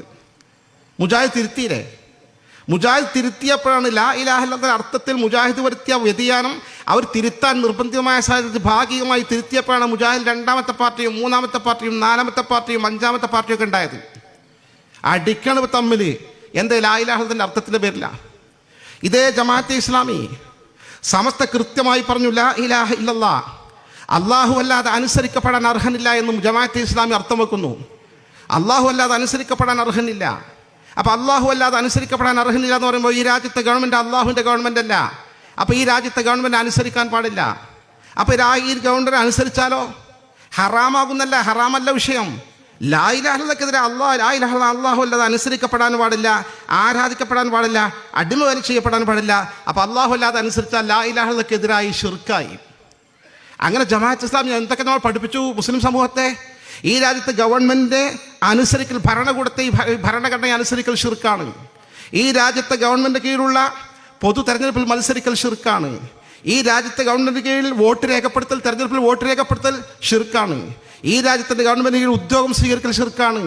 ഈ രാജ്യത്തെ ഗവൺമെൻറ് കീഴിൽ നടക്കുന്ന സുപ്രീം കോടതികളിൽ പോകൽ ഷിർക്കാണ്. ഈ രാജ്യത്തെ ഗവൺമെൻറ് കീഴിൽ നടക്കുന്ന വിദ്യാഭ്യാസ സ്ഥാപനങ്ങൾ പഠിപ്പിക്കുന്നതും അത് മാനേജ്മെൻറ്റ് നടത്തിക്കൊണ്ടു പോകുന്നതും ഷിർക്കാണ്. ഇങ്ങനെ പറഞ്ഞ് ഇത് മുഴുവൻ ഷിർക്കാക്കി ചിത്രീകരിച്ചുകൊണ്ട് ജമാഅത്തെ ഇസ്ലാമി അവരുടെ സിദ്ധാന്തം ലാ ഇലാഹ ഇല്ലല്ലാഹ് പുതിയ അർത്ഥവുമായി വന്നപ്പോൾ സമസ്ത ശക്തിയുക്തം ചെറുത്തു, നന്നായി എതിർത്തു, വളരെ ശക്തമായി എതിർത്തു. ആശയപരമായി ഖുർആന്റെയും സുന്നത്തിൻ്റെയും അടിസ്ഥാനത്തിൽ കൃത്യമായി അവരെ കാര്യം മുസ്ലിം സമൂഹത്തെ ബോധ്യപ്പെടുത്തിക്കൊണ്ടിരുന്നു, അവരെയും ചോദ്യം ചെയ്തുകൊണ്ടിരുന്നു. മുസ്ലിം യൂത്ത് ലീഗും ഈ കാര്യത്തിൽ കാര്യമായ പങ്ക് വഹിച്ചിട്ടുണ്ട്. നന്നായി അവർ ആശയപരമായി ചോദ്യം ചെയ്തിട്ടുണ്ട്. അങ്ങനെ ചോദ്യം ചെയ്തതിൻ്റെ ഫലമായി ജമാഅത്തെ ഇസ്ലാമി തങ്ങളുടെ ആശയം തിരുത്താൻ നിർബന്ധിതമായി. ലാ ഇലാഹ ഇല്ലല്ലാഹ് ഞങ്ങൾ ആ പറഞ്ഞ അർത്ഥം തൽക്കാലം മാറ്റിവെക്കുകയാണ്, അവർ ഞങ്ങൾ ഭരണഘടന ഭേദഗതിയാണെന്ന് പറഞ്ഞു. ആശയത്തിൽ, വിശ്വാസത്തിൽ, അവരുടെ പ്രചരണത്തിൽ ഒരു മാറ്റം വരുത്തിയിട്ടില്ല. രാജ്യത്ത് പിടിച്ചു നിൽക്കാൻ വേണ്ടി മാത്രം അവർ ചില കാര്യങ്ങൾ ഞങ്ങൾ പിൻവലിച്ചു എന്ന് പറഞ്ഞു എന്ന് മാത്രം. അതേ ആശയവുമായി ജമാഅത്തെ ഇസ്ലാമി മുന്നോട്ട് പോയിക്കൊണ്ടിരിക്കുകയാണ്. ഇത്തരം പാർട്ടികളെ പിടിച്ചു നിർത്താൻ, അവരുടെ ആശയം തിരുത്തിയെന്ന് പരസ്യമായി നാവ് കൊണ്ടെങ്കിലും പറയിപ്പിക്കാൻ സാധിച്ചത് സമസ്ത കേരള ജംഇയ്യത്തുൽ ഉലമയുടെ സാന്നിധ്യം കൊണ്ടാണ്. തബ്ലീഗ് ജമാഅത്ത് സമസ്ത ഇല്ലായിരുന്നുവെങ്കിൽ തബ്ലീഗ് ജമാഅത്ത് പഴച്ച പാർട്ടി നമുക്ക് മനസ്സിലാക്കാൻ പോലും കഴിയുമായിരുന്നില്ല. കാരണം എന്താ, തബ്ലീഗിന് എന്താ കുഴപ്പം? നമ്മളെപ്പോലെ സുന്നികളെ പോലെയല്ലേ നിസ്കാരം, സുന്നികളെ പോലെയല്ലേ കൂട്ടപ്രാർത്ഥന, സുന്നികളെ പോലെയല്ലേ സിയാറത്ത്, സുന്നികളെപ്പോലെ മൗലും എന്തിനും ഒരു കൂടിക്കൊള്ളും, ഒരു വ്യത്യാസമല്ല, നമുക്കവിടെ കുഴപ്പം കണ്ടെത്താൻ കഴിയില്ല. പക്ഷെ അത് സസൂക്ഷ്മം പഠിച്ച മുസ്ലിം സമൂഹത്തിന് ബോധ്യപ്പെടുത്തി കൊടുത്താരാ? സമസ്ത കേരള ജംഇയ്യത്തുൽ ഉലമ. ഈ ഉസ്താദ് അസാത്തിർ റഈസുൽ മുഹഖഖീൻ കണ്ണിയത്ത് അഹ്മദ് സുൽസിലാരുടെ അധ്യക്ഷതയിൽ ചേർന്ന മുഷാവറ യോഗമാണ് തബ്ലീഗ് ജമാഅത്തിന് തീരുമാനമെടുത്തത്. എത്ര കള്ളത്തരീക്കത്തുകൾ, എത്ര വ്യാജ സിദ്ധന്മാർ, അവരൊക്കെ മുസ്ലിം സമൂഹത്തിന് പച്ചയായി തുറന്ന് കാണിച്ചുകൊണ്ട് ധൈര്യമായി മുന്നോട്ട് വന്നത് ബഹുമാനപ്പെട്ട സമസ്ത കേരള ജംഇയ്യത്തുൽ നേതൃത്വവും പണ്ഡിതന്മാരുമായിരുന്നു. രാഷ്ട്രീയ പാർട്ടികൾക്ക് ഇവരൊക്കെ എതിർക്കുന്ന പരിമിതിയുണ്ട്. എല്ലാവരുടെയും വോട്ട് വേണം. ഈ മതപരമായ കാര്യത്തിൽ രാഷ്ട്രീയ പാർട്ടികൾ അതിന് ഡീറ്റെയിലായ കാര്യങ്ങളിലേക്ക് പോകില്ല എന്ന കാര്യം ഉറപ്പാണ്. മുസ്ലിങ്ങളുടെ അഭിമാനം സംരക്ഷിക്കാൻ ഭരണഘടനാപരമായി ചെയ്യാൻ കഴിയുന്ന കാര്യങ്ങൾ രാഷ്ട്രീയ പാർട്ടികൾ ചെയ്യാൻ സാധിക്കും. മതപരമായി, ആശയപരമായി, ആദർശപരമായി കാര്യങ്ങൾ മുസ്ലിം സമൂഹത്തെ ബോധ്യപ്പെടുത്തി കൊടുത്ത് നേർവഴിയിൽ ഉറപ്പിച്ചു നിർത്തണമെങ്കിൽ സമസ്ത കേരള ജംഇയ്യത്തുൽ ഉലമ അല്ലാത്ത മറ്റൊരു സംഘടനയെ ചൂണ്ടിക്കാണിക്കാൻ നമുക്ക് സാധിക്കുമോ? ഇല്ലല്ലോ. അതാണ് സമസ്ത പ്രത്യേകത. സമസ്ത 100 കൊല്ലക്കാലം ചെയ്തത് 1 by 1 ഇങ്ങനെ പരിശോധിച്ചാൽ കേരളീയ മുസ്ലിം ഉമ്മത്തിൻ്റെ ഈമാൻ കാത്തു സൂക്ഷിച്ചു എന്ന് തന്നെയാണ് അതിൻ്റെ മറുപടി. നമ്മൾ 90% ആളുകൾ ഇപ്പോഴും വഴിതെറ്റിയിട്ടില്ല. ഇപ്പോഴും ഈ പാതയിൽ ഉറച്ചു നിൽക്കുകയാണ്. ഈ ഉറച്ചു നിൽക്കുന്നതിൽ നമ്മൾ സമസ്തയോട് മാത്രം കടപ്പെട്ടവരായില്ലെങ്കിൽ ഞാനും നിങ്ങൾ വഴിതെറ്റുമായിരുന്നു. നമ്മൾ ആരും പറഞ്ഞിട്ട് കാര്യമില്ല. അതിനാവശ്യമായ സ്ഥാപനങ്ങൾ ഉണ്ടാക്കി. പട്ടിക്കാട് ജാമിഅ നൂരിയ അറബി കോളേജ്, ഖായിദുൽ ഖൗം സയ്യിദ് അബ്ദുറഹ്മാൻ ബാഫഖ് തങ്ങൾ നവറല്ലാഹു മർഖദഹു അവരുടെ ദറജ ഉയർത്തി കൊടുക്കുമാറാകട്ടെ. മഹാനായ പാണക്കാട് പൂക്കോയ തങ്ങളും ഒരുമിച്ച് നിന്നാണ് ആ സ്ഥാപനം പടുത്തുയർത്തി സമസ്തയുടെ സ്ഥാപനത്തെ ഉയർത്തിക്കൊണ്ടുവന്നത്. അവർക്കൊക്കെ സമസ്ത എന്ന് പറഞ്ഞാൽ എല്ലാമായിരുന്നു. പിന്നെ നമ്മൾ മനസ്സിലാക്കേണ്ട ഒരു കാര്യം, ഏതെങ്കിലും ഇസ്ലാമിക ശരീഅത്തിൻ്റെ വിഷയത്തിൽ ശരീഅത്തിനെതിരായൊരു അഭിപ്രായം അപ്പുറത്തുനിന്ന് പറഞ്ഞാൽ ഏത് പാർട്ടിയാലും നമ്മളവിടെ എതിർക്കണ്ടേ? എതിരിലെ ആൾ തെറ്റിദ്ധരിക്കൂലേ? അതാണ് പ്രശ്നം. അതാണ് ഈ ലീഗ് വിരുദ്ധത എന്ന് പറയുന്നത്. അതാണ്. വേറെ യാതൊരു കുഴപ്പവും നിങ്ങൾ ചൂണ്ടിക്കാണിക്കാൻ കഴിയില്ല. ഞാൻ ആളുകളെ പേര് പറഞ്ഞ് വിഷമിപ്പിക്കാൻ ഉദ്ദേശിക്കുന്നില്ല. ഞാൻ ഒറ്റ സാമ്പിൾ കൂടി പറയാം. മുത്തലാഖ് ഇന്ത്യയിൽ നിരോധിച്ചു. എന്നുവെച്ചാൽ ഇസ്ലാമിക ശരീഅത്തിൽ ഒരു ഭാര്യയുടെ തൊലാഖ് സുന്നത്ത് എങ്ങനെ വെച്ചാൽ 1 ആദ്യം ചൊല്ല, പിന്നെ ആവശ്യമാണ് 2, പിന്നെ ആവശ്യമാണ് 3, ഇങ്ങനെ ഓർഡറിലാണ് സുന്നത്ത്. എന്നാൽ ഒരാൾ 3 തൊലാഖ് ഒരുമിച്ച് ചൊല്ലി ഇസ്ലാമിക ശരീഅത്തനുസരിച്ച് സാധുവാകും, 3 തൊലാഖും പോകും. പിന്നെ ആ ഭാര്യ തിരിച്ചെടുക്കാൻ കഴിയില്ല സാധാരണഗതിയിൽ. ഇത് ഇസ്ലാമിക ശരീഅത്താണ്. ശരീഅത്തിൽ കൈവക്കാൻ ഒരു മനുഷ്യനും അവകാശം. അള്ളാഹുവിൻ്റെ നിയമമല്ലേ. എന്താണ് ശരീഅത്ത്? മാ ശറഅഹുല്ലാഹു ലിഇബാദിഹി മിനൽ അഹ്കാമി വസുനൻ. അള്ളാഹു തൻ്റെ അടിയാറുകൾക്ക് വേണ്ടി നിശ്ചയിച്ച് വരച്ചുണ്ടാക്കിയ മാർഗരേഖയാണ് ശരീഅത്ത്. അത് നമ്മൾ കൈവക്കാൻ പാടില്ല. നമ്മൾ ഉണ്ടാക്കിയ ഭരണഘടന നമുക്ക് മാറ്റം വരുത്താം. നമ്മുടെ രാജ്യത്തെ ഭരണഘടനയിൽ ഗവൺമെൻറ് മാറ്റം വരുത്താം. നമ്മുടെ രാജ്യത്തുള്ള ഏത് ഭൗതിക കാര്യങ്ങളും നമുക്ക് മാറ്റം വരുത്താം. പക്ഷേ അള്ളാഹിൻ്റെ ശരീഅത്തിൽ മാറ്റമില്ല. അത് 14 നൂറ്റാണ്ട് കാലം തുടർന്നു. ഖിയാമത്ത് നാൾ വരെ നിലനിൽക്കും. ഒരു കാരണവശാലും അതിൽ ചേഞ്ചില്ല, ഭേദഗതിയില്ല. അതാണ് ശരി. 3 തൊലാഖ് ചൊല്ലിയാൽ, മുത്തലാഖ് ഒരുമിച്ച് ചൊല്ലിയാൽ പോകും ശരീഅത്ത. പക്ഷേ രാജ്യത്തെ ഗവൺമെൻറ്റും സുപ്രീം കോർട്ടും തീരുമാനിച്ചു 3 തൊലാഖ് ചൊല്ലിയാൽ 3ഉം പോകില്ല, മുത്തലാഖ് നിരോധിക്കപ്പെട്ടു, ചൊല്ലിയാൽ സാധുവാകില്ല. ഞാൻ പറയട്ടെ, വേദനാജനകമായ സംഭവം പറയട്ടെ സഹോദരന്മാരെ. മുത്തലാഖ് നിരോധിക്കുന്നതിന് മുമ്പ്, നമ്മുടെ രാജ്യത്ത് നിരോധിക്കുന്നതിന് മുമ്പ് 1 വർഷം മുമ്പ് മുത്തലാഖ് നിരോധിക്കണമെന്ന് ആവശ്യപ്പെട്ട് പരസ്യമായി ഫേസ്ബുക്ക് പോസ്റ്റ് ഇട്ട ഉത്തരവാദപ്പെട്ട നമ്മുടെ നേതാക്കന്മാരുണ്ട്. കാരണം അങ്ങനെ ഫേസ്ബുക്ക് പോസ്റ്റ് ഉത്തരവാദപ്പെട്ട ഒരു മുസ്ലിം സംഘടന നേതൃത്വത്തിലിരിക്കുന്ന ഒരാൾ ഒരു ഫേസ്ബുക്ക് പോസ്റ്റ് ഇട്ടാൽ അത് ഗവൺമെൻറ്റിൽ സ്വാധീനം ചെലുത്തും, കോടതിയിൽ സ്വാധീനം ചെലുത്തും. അതാണ് സംഭവിച്ചത്. അത്തരം ശരീഅത്തിനെതിരായ നീക്കങ്ങൾ വരുമ്പോൾ സ്വാഭാവികമായും സമസ്തയും അതിൻ്റെ അനുബന്ധ ഘടകങ്ങളും പ്രതികരിക്കും. സ്വാഭാവികമാണ്. ഇപ്പോൾ നിലവിളക്കിൻ്റെ കാര്യത്തിൽ നിങ്ങൾക്കറിയാം. നിലവിളക്ക് കൊളുത്തിൽ വിവാദം ഉണ്ടായി 2015. 2015 നിലവിളക്ക് കൊളുത്തിൽ വിവാദം ഉണ്ടായപ്പോൾ മന്ത്രി അബ്ദുൾ റബ്ബ് തിരുവനന്തപുരത്തൊരു പരിപാടിയിൽ നിലവിളക്ക് കൊളുത്തേണ്ട സാഹചര്യം വന്നു. അദ്ദേഹം പിൻവാങ്ങി, ആർജവം കാണിച്ചു. എൻ്റെ മതം എന്നെ അനുവദിക്കുന്നില്ല, അദ്ദേഹം വിട്ടുനിന്നു. അത് ചാനലുകൾ വലിയ വാർത്തയാക്കി. ലാസ്റ്റ് വലിയ വിവാദമായപ്പോൾ മുസ്ലിം ലീഗ് നേതാക്കന്മാർ 2 തട്ടിലായി. നിലവിൽ കൊളുത്താം എന്നൊരു അഭിപ്രായം, കൊളുത്താൻ പറ്റില്ല, അതും ചാനൽ വാർത്തയായി. അവിടെ സമസ്ത കേരള ജമാഅത്തുൽ ഉലമ ഇടപെട്ടു. ബഹുമാനപ്പെട്ട ആനക്കര സി കോയക്കുട്ടി മുസ്ലിയാണ് സമസ്തയുടെ അധ്യക്ഷൻ. ബഹുമാനായ ചെറുശ്ശേരി ജൈനുദ്ദീൻ മുസ്ലിയാണ് സമസ്തയുടെ ജനറൽ സെക്രട്ടറി കാലത്ത്. അവർ 2 പേരും പത്രപ്രസ്ഥാനം പുറപ്പെടുവിച്ചു. ഒരു മതത്തിൻ്റെ പ്രത്യേക ആചാരമാണ് നിലവിളക്ക് കൊളുത്തൽ എന്നതുകൊണ്ട് മുസ്ലിങ്ങൾക്ക് ചെയ്യാൻ പാടില്ലെന്ന കണിശമായ നിലപാട് പ്രഖ്യാപിച്ചു. സുപ്രഭാത പത്രത്തിൽ ലേഖനം വന്നു. ബഹുമാന്യനായ പാണക്കാട് സയ്യിദ് ഹൈദർ ഷാ തങ്ങൾ മുസ്ലിം ലീഗിൻ്റെ പാരമ്പര്യത്തനുസരിച്ച് മുസ്ലിം ലീഗ് സംസ്ഥാന കമ്മിറ്റി വിളിച്ചു ചേർത്ത് മുസ്ലിം ലീഗിൻ്റെ പഴയകാല നിലപാട് തുടരാൻ തീരുമാനിച്ചു. നിലവിളക്ക് കൊളുത്താൻ പാടില്ല എന്നുള്ള സമീപനം. ഇങ്ങനെ വിവാദമുണ്ടാകുമ്പോൾ രണ്ട് അഭിപ്രായം പറയുമ്പോൾ സമസ്ത ദീനിൻ്റെ അഭിപ്രായത്തിൻ്റെ ഒപ്പം നിൽക്കും, ദീനിൻ്റെ അഭിപ്രായം പറയും. ഇതാണ് ലീഗ് വിരുദ്ധത എന്ന് പറയുന്നത്. അല്ലാത്തൊരു വിരുദ്ധത നിങ്ങൾക്ക് ചൂണ്ടിക്കാണിക്കാൻ കഴിയില്ല. ഞാൻ ഇത്രയും പറഞ്ഞത് എൻ്റെ ബഹുമാന്യരായ, ഞാൻ എന്നും പരസ്പരം ബന്ധപ്പെട്ടുകൊണ്ടിരിക്കുന്ന, പലപ്പോഴും ഇവിടെ വന്ന സ്ഥലമായതുകൊണ്ട് എൻ്റെ ജ്യേഷ്ഠാനുജന്മാരോട് സഹോദരനോട് സ്നേഹാദരവ് ഉണർത്തുകയാണ്. നിങ്ങൾ സമസ്തയെ തെറ്റിദ്ധരിക്കരുത്, സമസ്തയുടെ പ്രവർത്തകന്മാർ തെറ്റിദ്ധരിക്കരുത്, SKSന്റെ മക്കൾ തെറ്റിദ്ധരിക്കരുത്. ഈ ഒരൊറ്റ വിഷയം, സുന്നത്ത് ജമാഅത്തും സമസ്തയുടെ അംഗീകരിക്കുന്ന ഇസ്ലാമിക ശരീഅത്തിൻ്റെ വിഷയങ്ങളും അതിനെതിരെ ആര് രംഗത്ത് വന്നാലും നമ്മൾ ഒരുമിച്ച് പ്രതികരിക്കേണ്ട. അപ്പോൾ അവർ തിരുത്തും.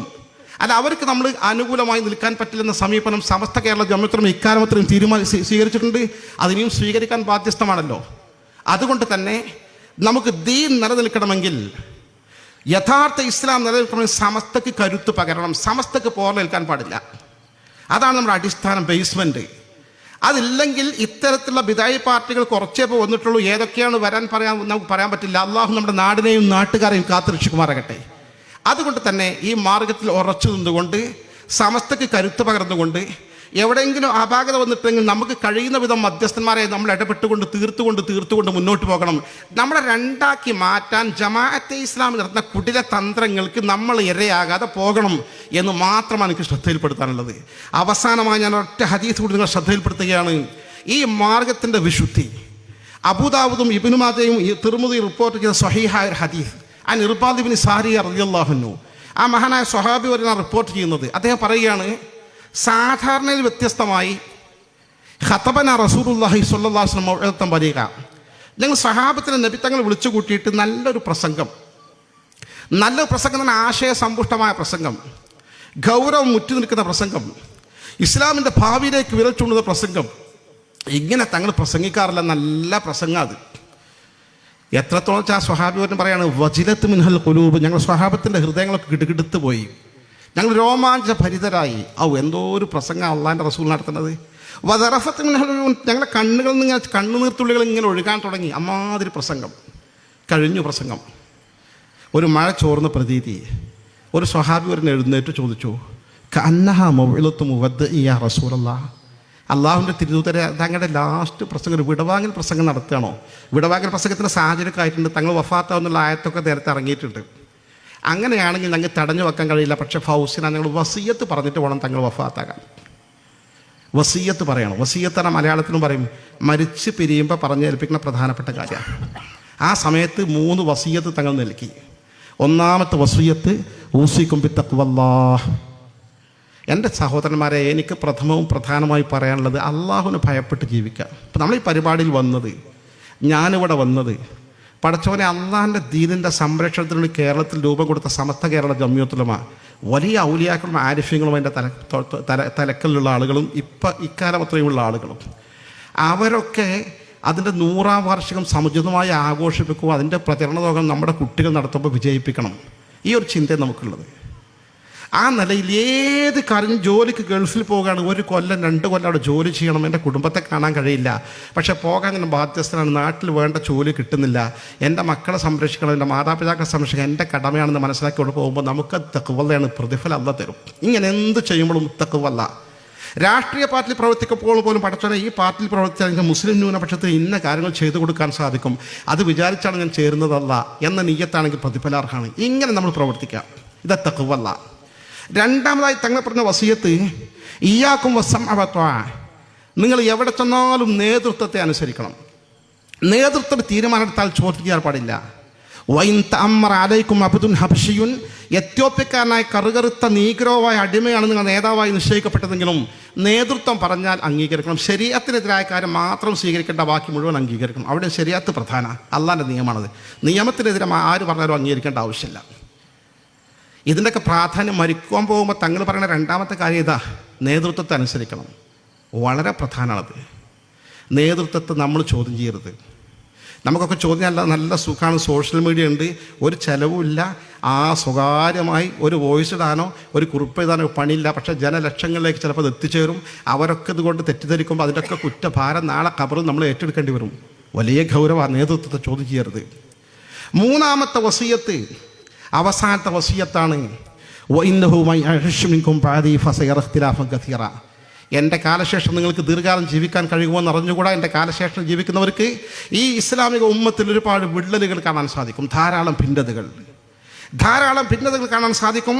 അങ്ങനത്തെ ഒരു ഘട്ടത്തിൽ സത്യവിഭാഗത്തെ കണ്ടെത്തി അതിൻ്റെ പിന്നിൽ പാറ പോലെ ഉറച്ചു നിൽക്കാൻ നിങ്ങൾ ബാധ്യസ്ഥര, അവർക്കേ സ്വർഗുള്ളൂ.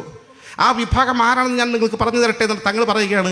ഫഅലൈക്കും ബി സുന്നത്തി വ സുന്നത്തിൽ ഖുലഫാഇർ റാഷിദിൽ മഹ്ദിയീൻ. എൻ്റെ ചര്യ ഖുർആനും സുന്നത്തും വ സുന്നത്തിൽ ഖുലഫാഇർ റാഷിദിൽ മഹ്ദിയീൻ. ഖുർആനും സുന്നത്തും എല്ലാവരും പറയാം. മാർഗദർശികളായ സ്വഹാബി പ്രമുഖന്മാരുടെ വിശദീകരണങ്ങൾക്ക് അനുസൃതമായി ഖുർആനും സുന്നത്തും അംഗീകരിക്കുന്ന വിഭാഗം ആരാണോ നോക്കുക, അത് അല്ലു അലൈഹ ബിൻ നവാജിദ്, അണപ്പല്ല് കൊണ്ട് കടിച്ചു പിടിച്ചോ ആ സ്വഹാബത്തിൻ്റെ മാർഗമാണ് സത്യമാർഗം എന്ന് അഷ്റഫുൽ ഖൽഖ് മുത്ത് മുഹമ്മദ് മുസ്തഫ. അതാണ് അഹ്ലു സുന്നത്തി വൽ ജമാഅത്ത്. ലോകത്ത് മൊത്തം സമസ്തല്ല, പക്ഷെ മലയാളികൾക്കിടയിൽ സമസ്തണ്ട്. ആ സമസ്ത സുന്നത്ത് ജമാഅത്താണ് പഠിപ്പിക്കുന്നതും ബോധ്യപ്പെടുത്തുന്നതും അതിനെതിരെ വരുന്ന നീക്കങ്ങളാണ് സമസ്ത തടയുന്നത്. വളരെ പ്രധാനപ്പെട്ട കാര്യമാണ്. ആ സമസ്ത കേരള ജംഇയ്യത്തുടെ ഒപ്പം ജീവിക്കാൻ സൗഭാഗ്യം കിട്ടിയ ആളുകളാണ് നമ്മൾ. അതിൻ്റെ തുടക്കക്കാർ മുതൽ ഒടുക്കക്കാർ വരെയൊക്കെ വലിയ വലിയ മഹാന്മാരാണ്. ഇതൊക്കെ അള്ളാഹു മുദബ്ബിറുൽ ഉമൂർ എന്ന കാര്യങ്ങൾ നേരത്തെ പ്ലാൻ ചെയ്ത് നടപ്പാക്കുന്ന ആളുകളുടെ കൂട്ടത്തിലാണ് ആളാണ് അള്ളാഹു. ഇവിടെ ഇതിൻ്റെ തുടക്കക്കാരൻ ഒന്ന് ഞാൻ ദീർഘിപ്പിക്കാൻ 2 മിനിറ്റ് കൊണ്ട് ഞാൻ അവസാനിപ്പിക്കാം. പാങ്ങൻ അഹമ്മദ് കുട്ടി മുസ്ലിയാരാണ്. അള്ളാഹു ദർജ ഉയർത്തി കൊടുക്കുമാറാകട്ടെ. തുടക്കക്കാരൻ അദ്ദേഹം തന്നെ പ്രസിഡൻ്റായി അദ്ദേഹത്തെ പറഞ്ഞപ്പോൾ അദ്ദേഹം മാറി നിന്നു.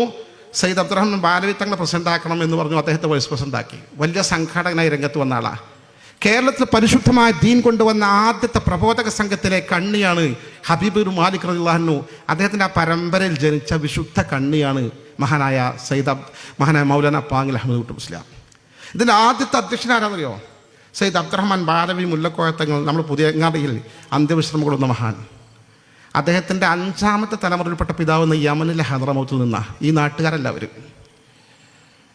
പിന്നീട് രംഗത്ത് വന്നാണ് ഖായിദുൽ ഖൗം സയ്യിദ് അബ്ദുറഹ്മാൻ ബാഫഖി തങ്ങൾ. ഇദ്ദേഹത്തിൻ്റെ അമ്മാവനാണ് ഈ പറഞ്ഞ വരക്കൽ മുല്ലക്കോയ തങ്ങൾ ബാഫഖി തങ്ങളെ. വല്ലാത്ത മനുഷ്യന്മാരല്ലേ അവരൊക്കെ, വിശുദ്ധിയുടെ പ്രതീകങ്ങൾ. ഈ വിദ്യാഭ്യാസ ബോർഡൊക്കെ ഉണ്ടാക്കിയത് ബാഫഖി തങ്ങളാണ്. ബാഫഖി തങ്ങൾ ഭയങ്കര കാഴ്ചപ്പാട്. പട്ടിക്കാട് ജാമിഅ നൂരിയ ബാഫഖി തങ്ങളാണ്.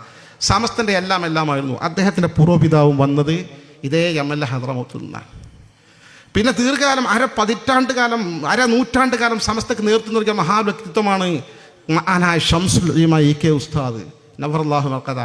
അദ്ദേഹത്തിൻ്റെ പൂർവ്വപിതാവും അതേ യമനിലെ ഹദ്റമൗത്ത് വന്നതാണ്. പാണക്കാട് സയ്യിദ് പൂക്കോയ തങ്ങൾ സമസ്തൻ്റെ പട്ടിക്കാട് കോളേജിൻ്റെ ബാഫഖികൾ ഒപ്പത്തിനൊപ്പം പ്രവർത്തിച്ചു. പിന്നീട് പ്രസിഡൻ്റായി. പിന്നീട് സുന്നിയുടെ സംഘത്തിൻ്റെ പ്രസിഡൻ്റായി. സമസ്തയിൽ വന്നു. ആ മഹൽ വ്യക്തിത്വം അദ്ദേഹത്തിൻ്റെ പൂർവ്വപിതാവും ഈ പറഞ്ഞ എവിടുന്ന് വന്നാണ്? യമനിലെ ഹദ്റമൗത്ത് വന്ന.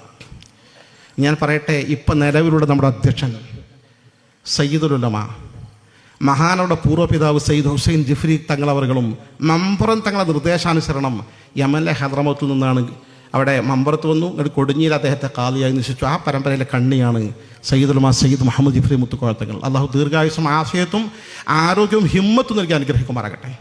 സഹോദരന്മാർ, ഇങ്ങനത്തെ നല്ലൊരു വിഭാഗം. ഇത് യമൻ ഞാൻ പറയാൻ യമൻ ഹദ്റമൗത്ത് അള്ളാഹിൻ്റെ റസൂലിൻ്റെ ഹദീസിലുണ്ട്.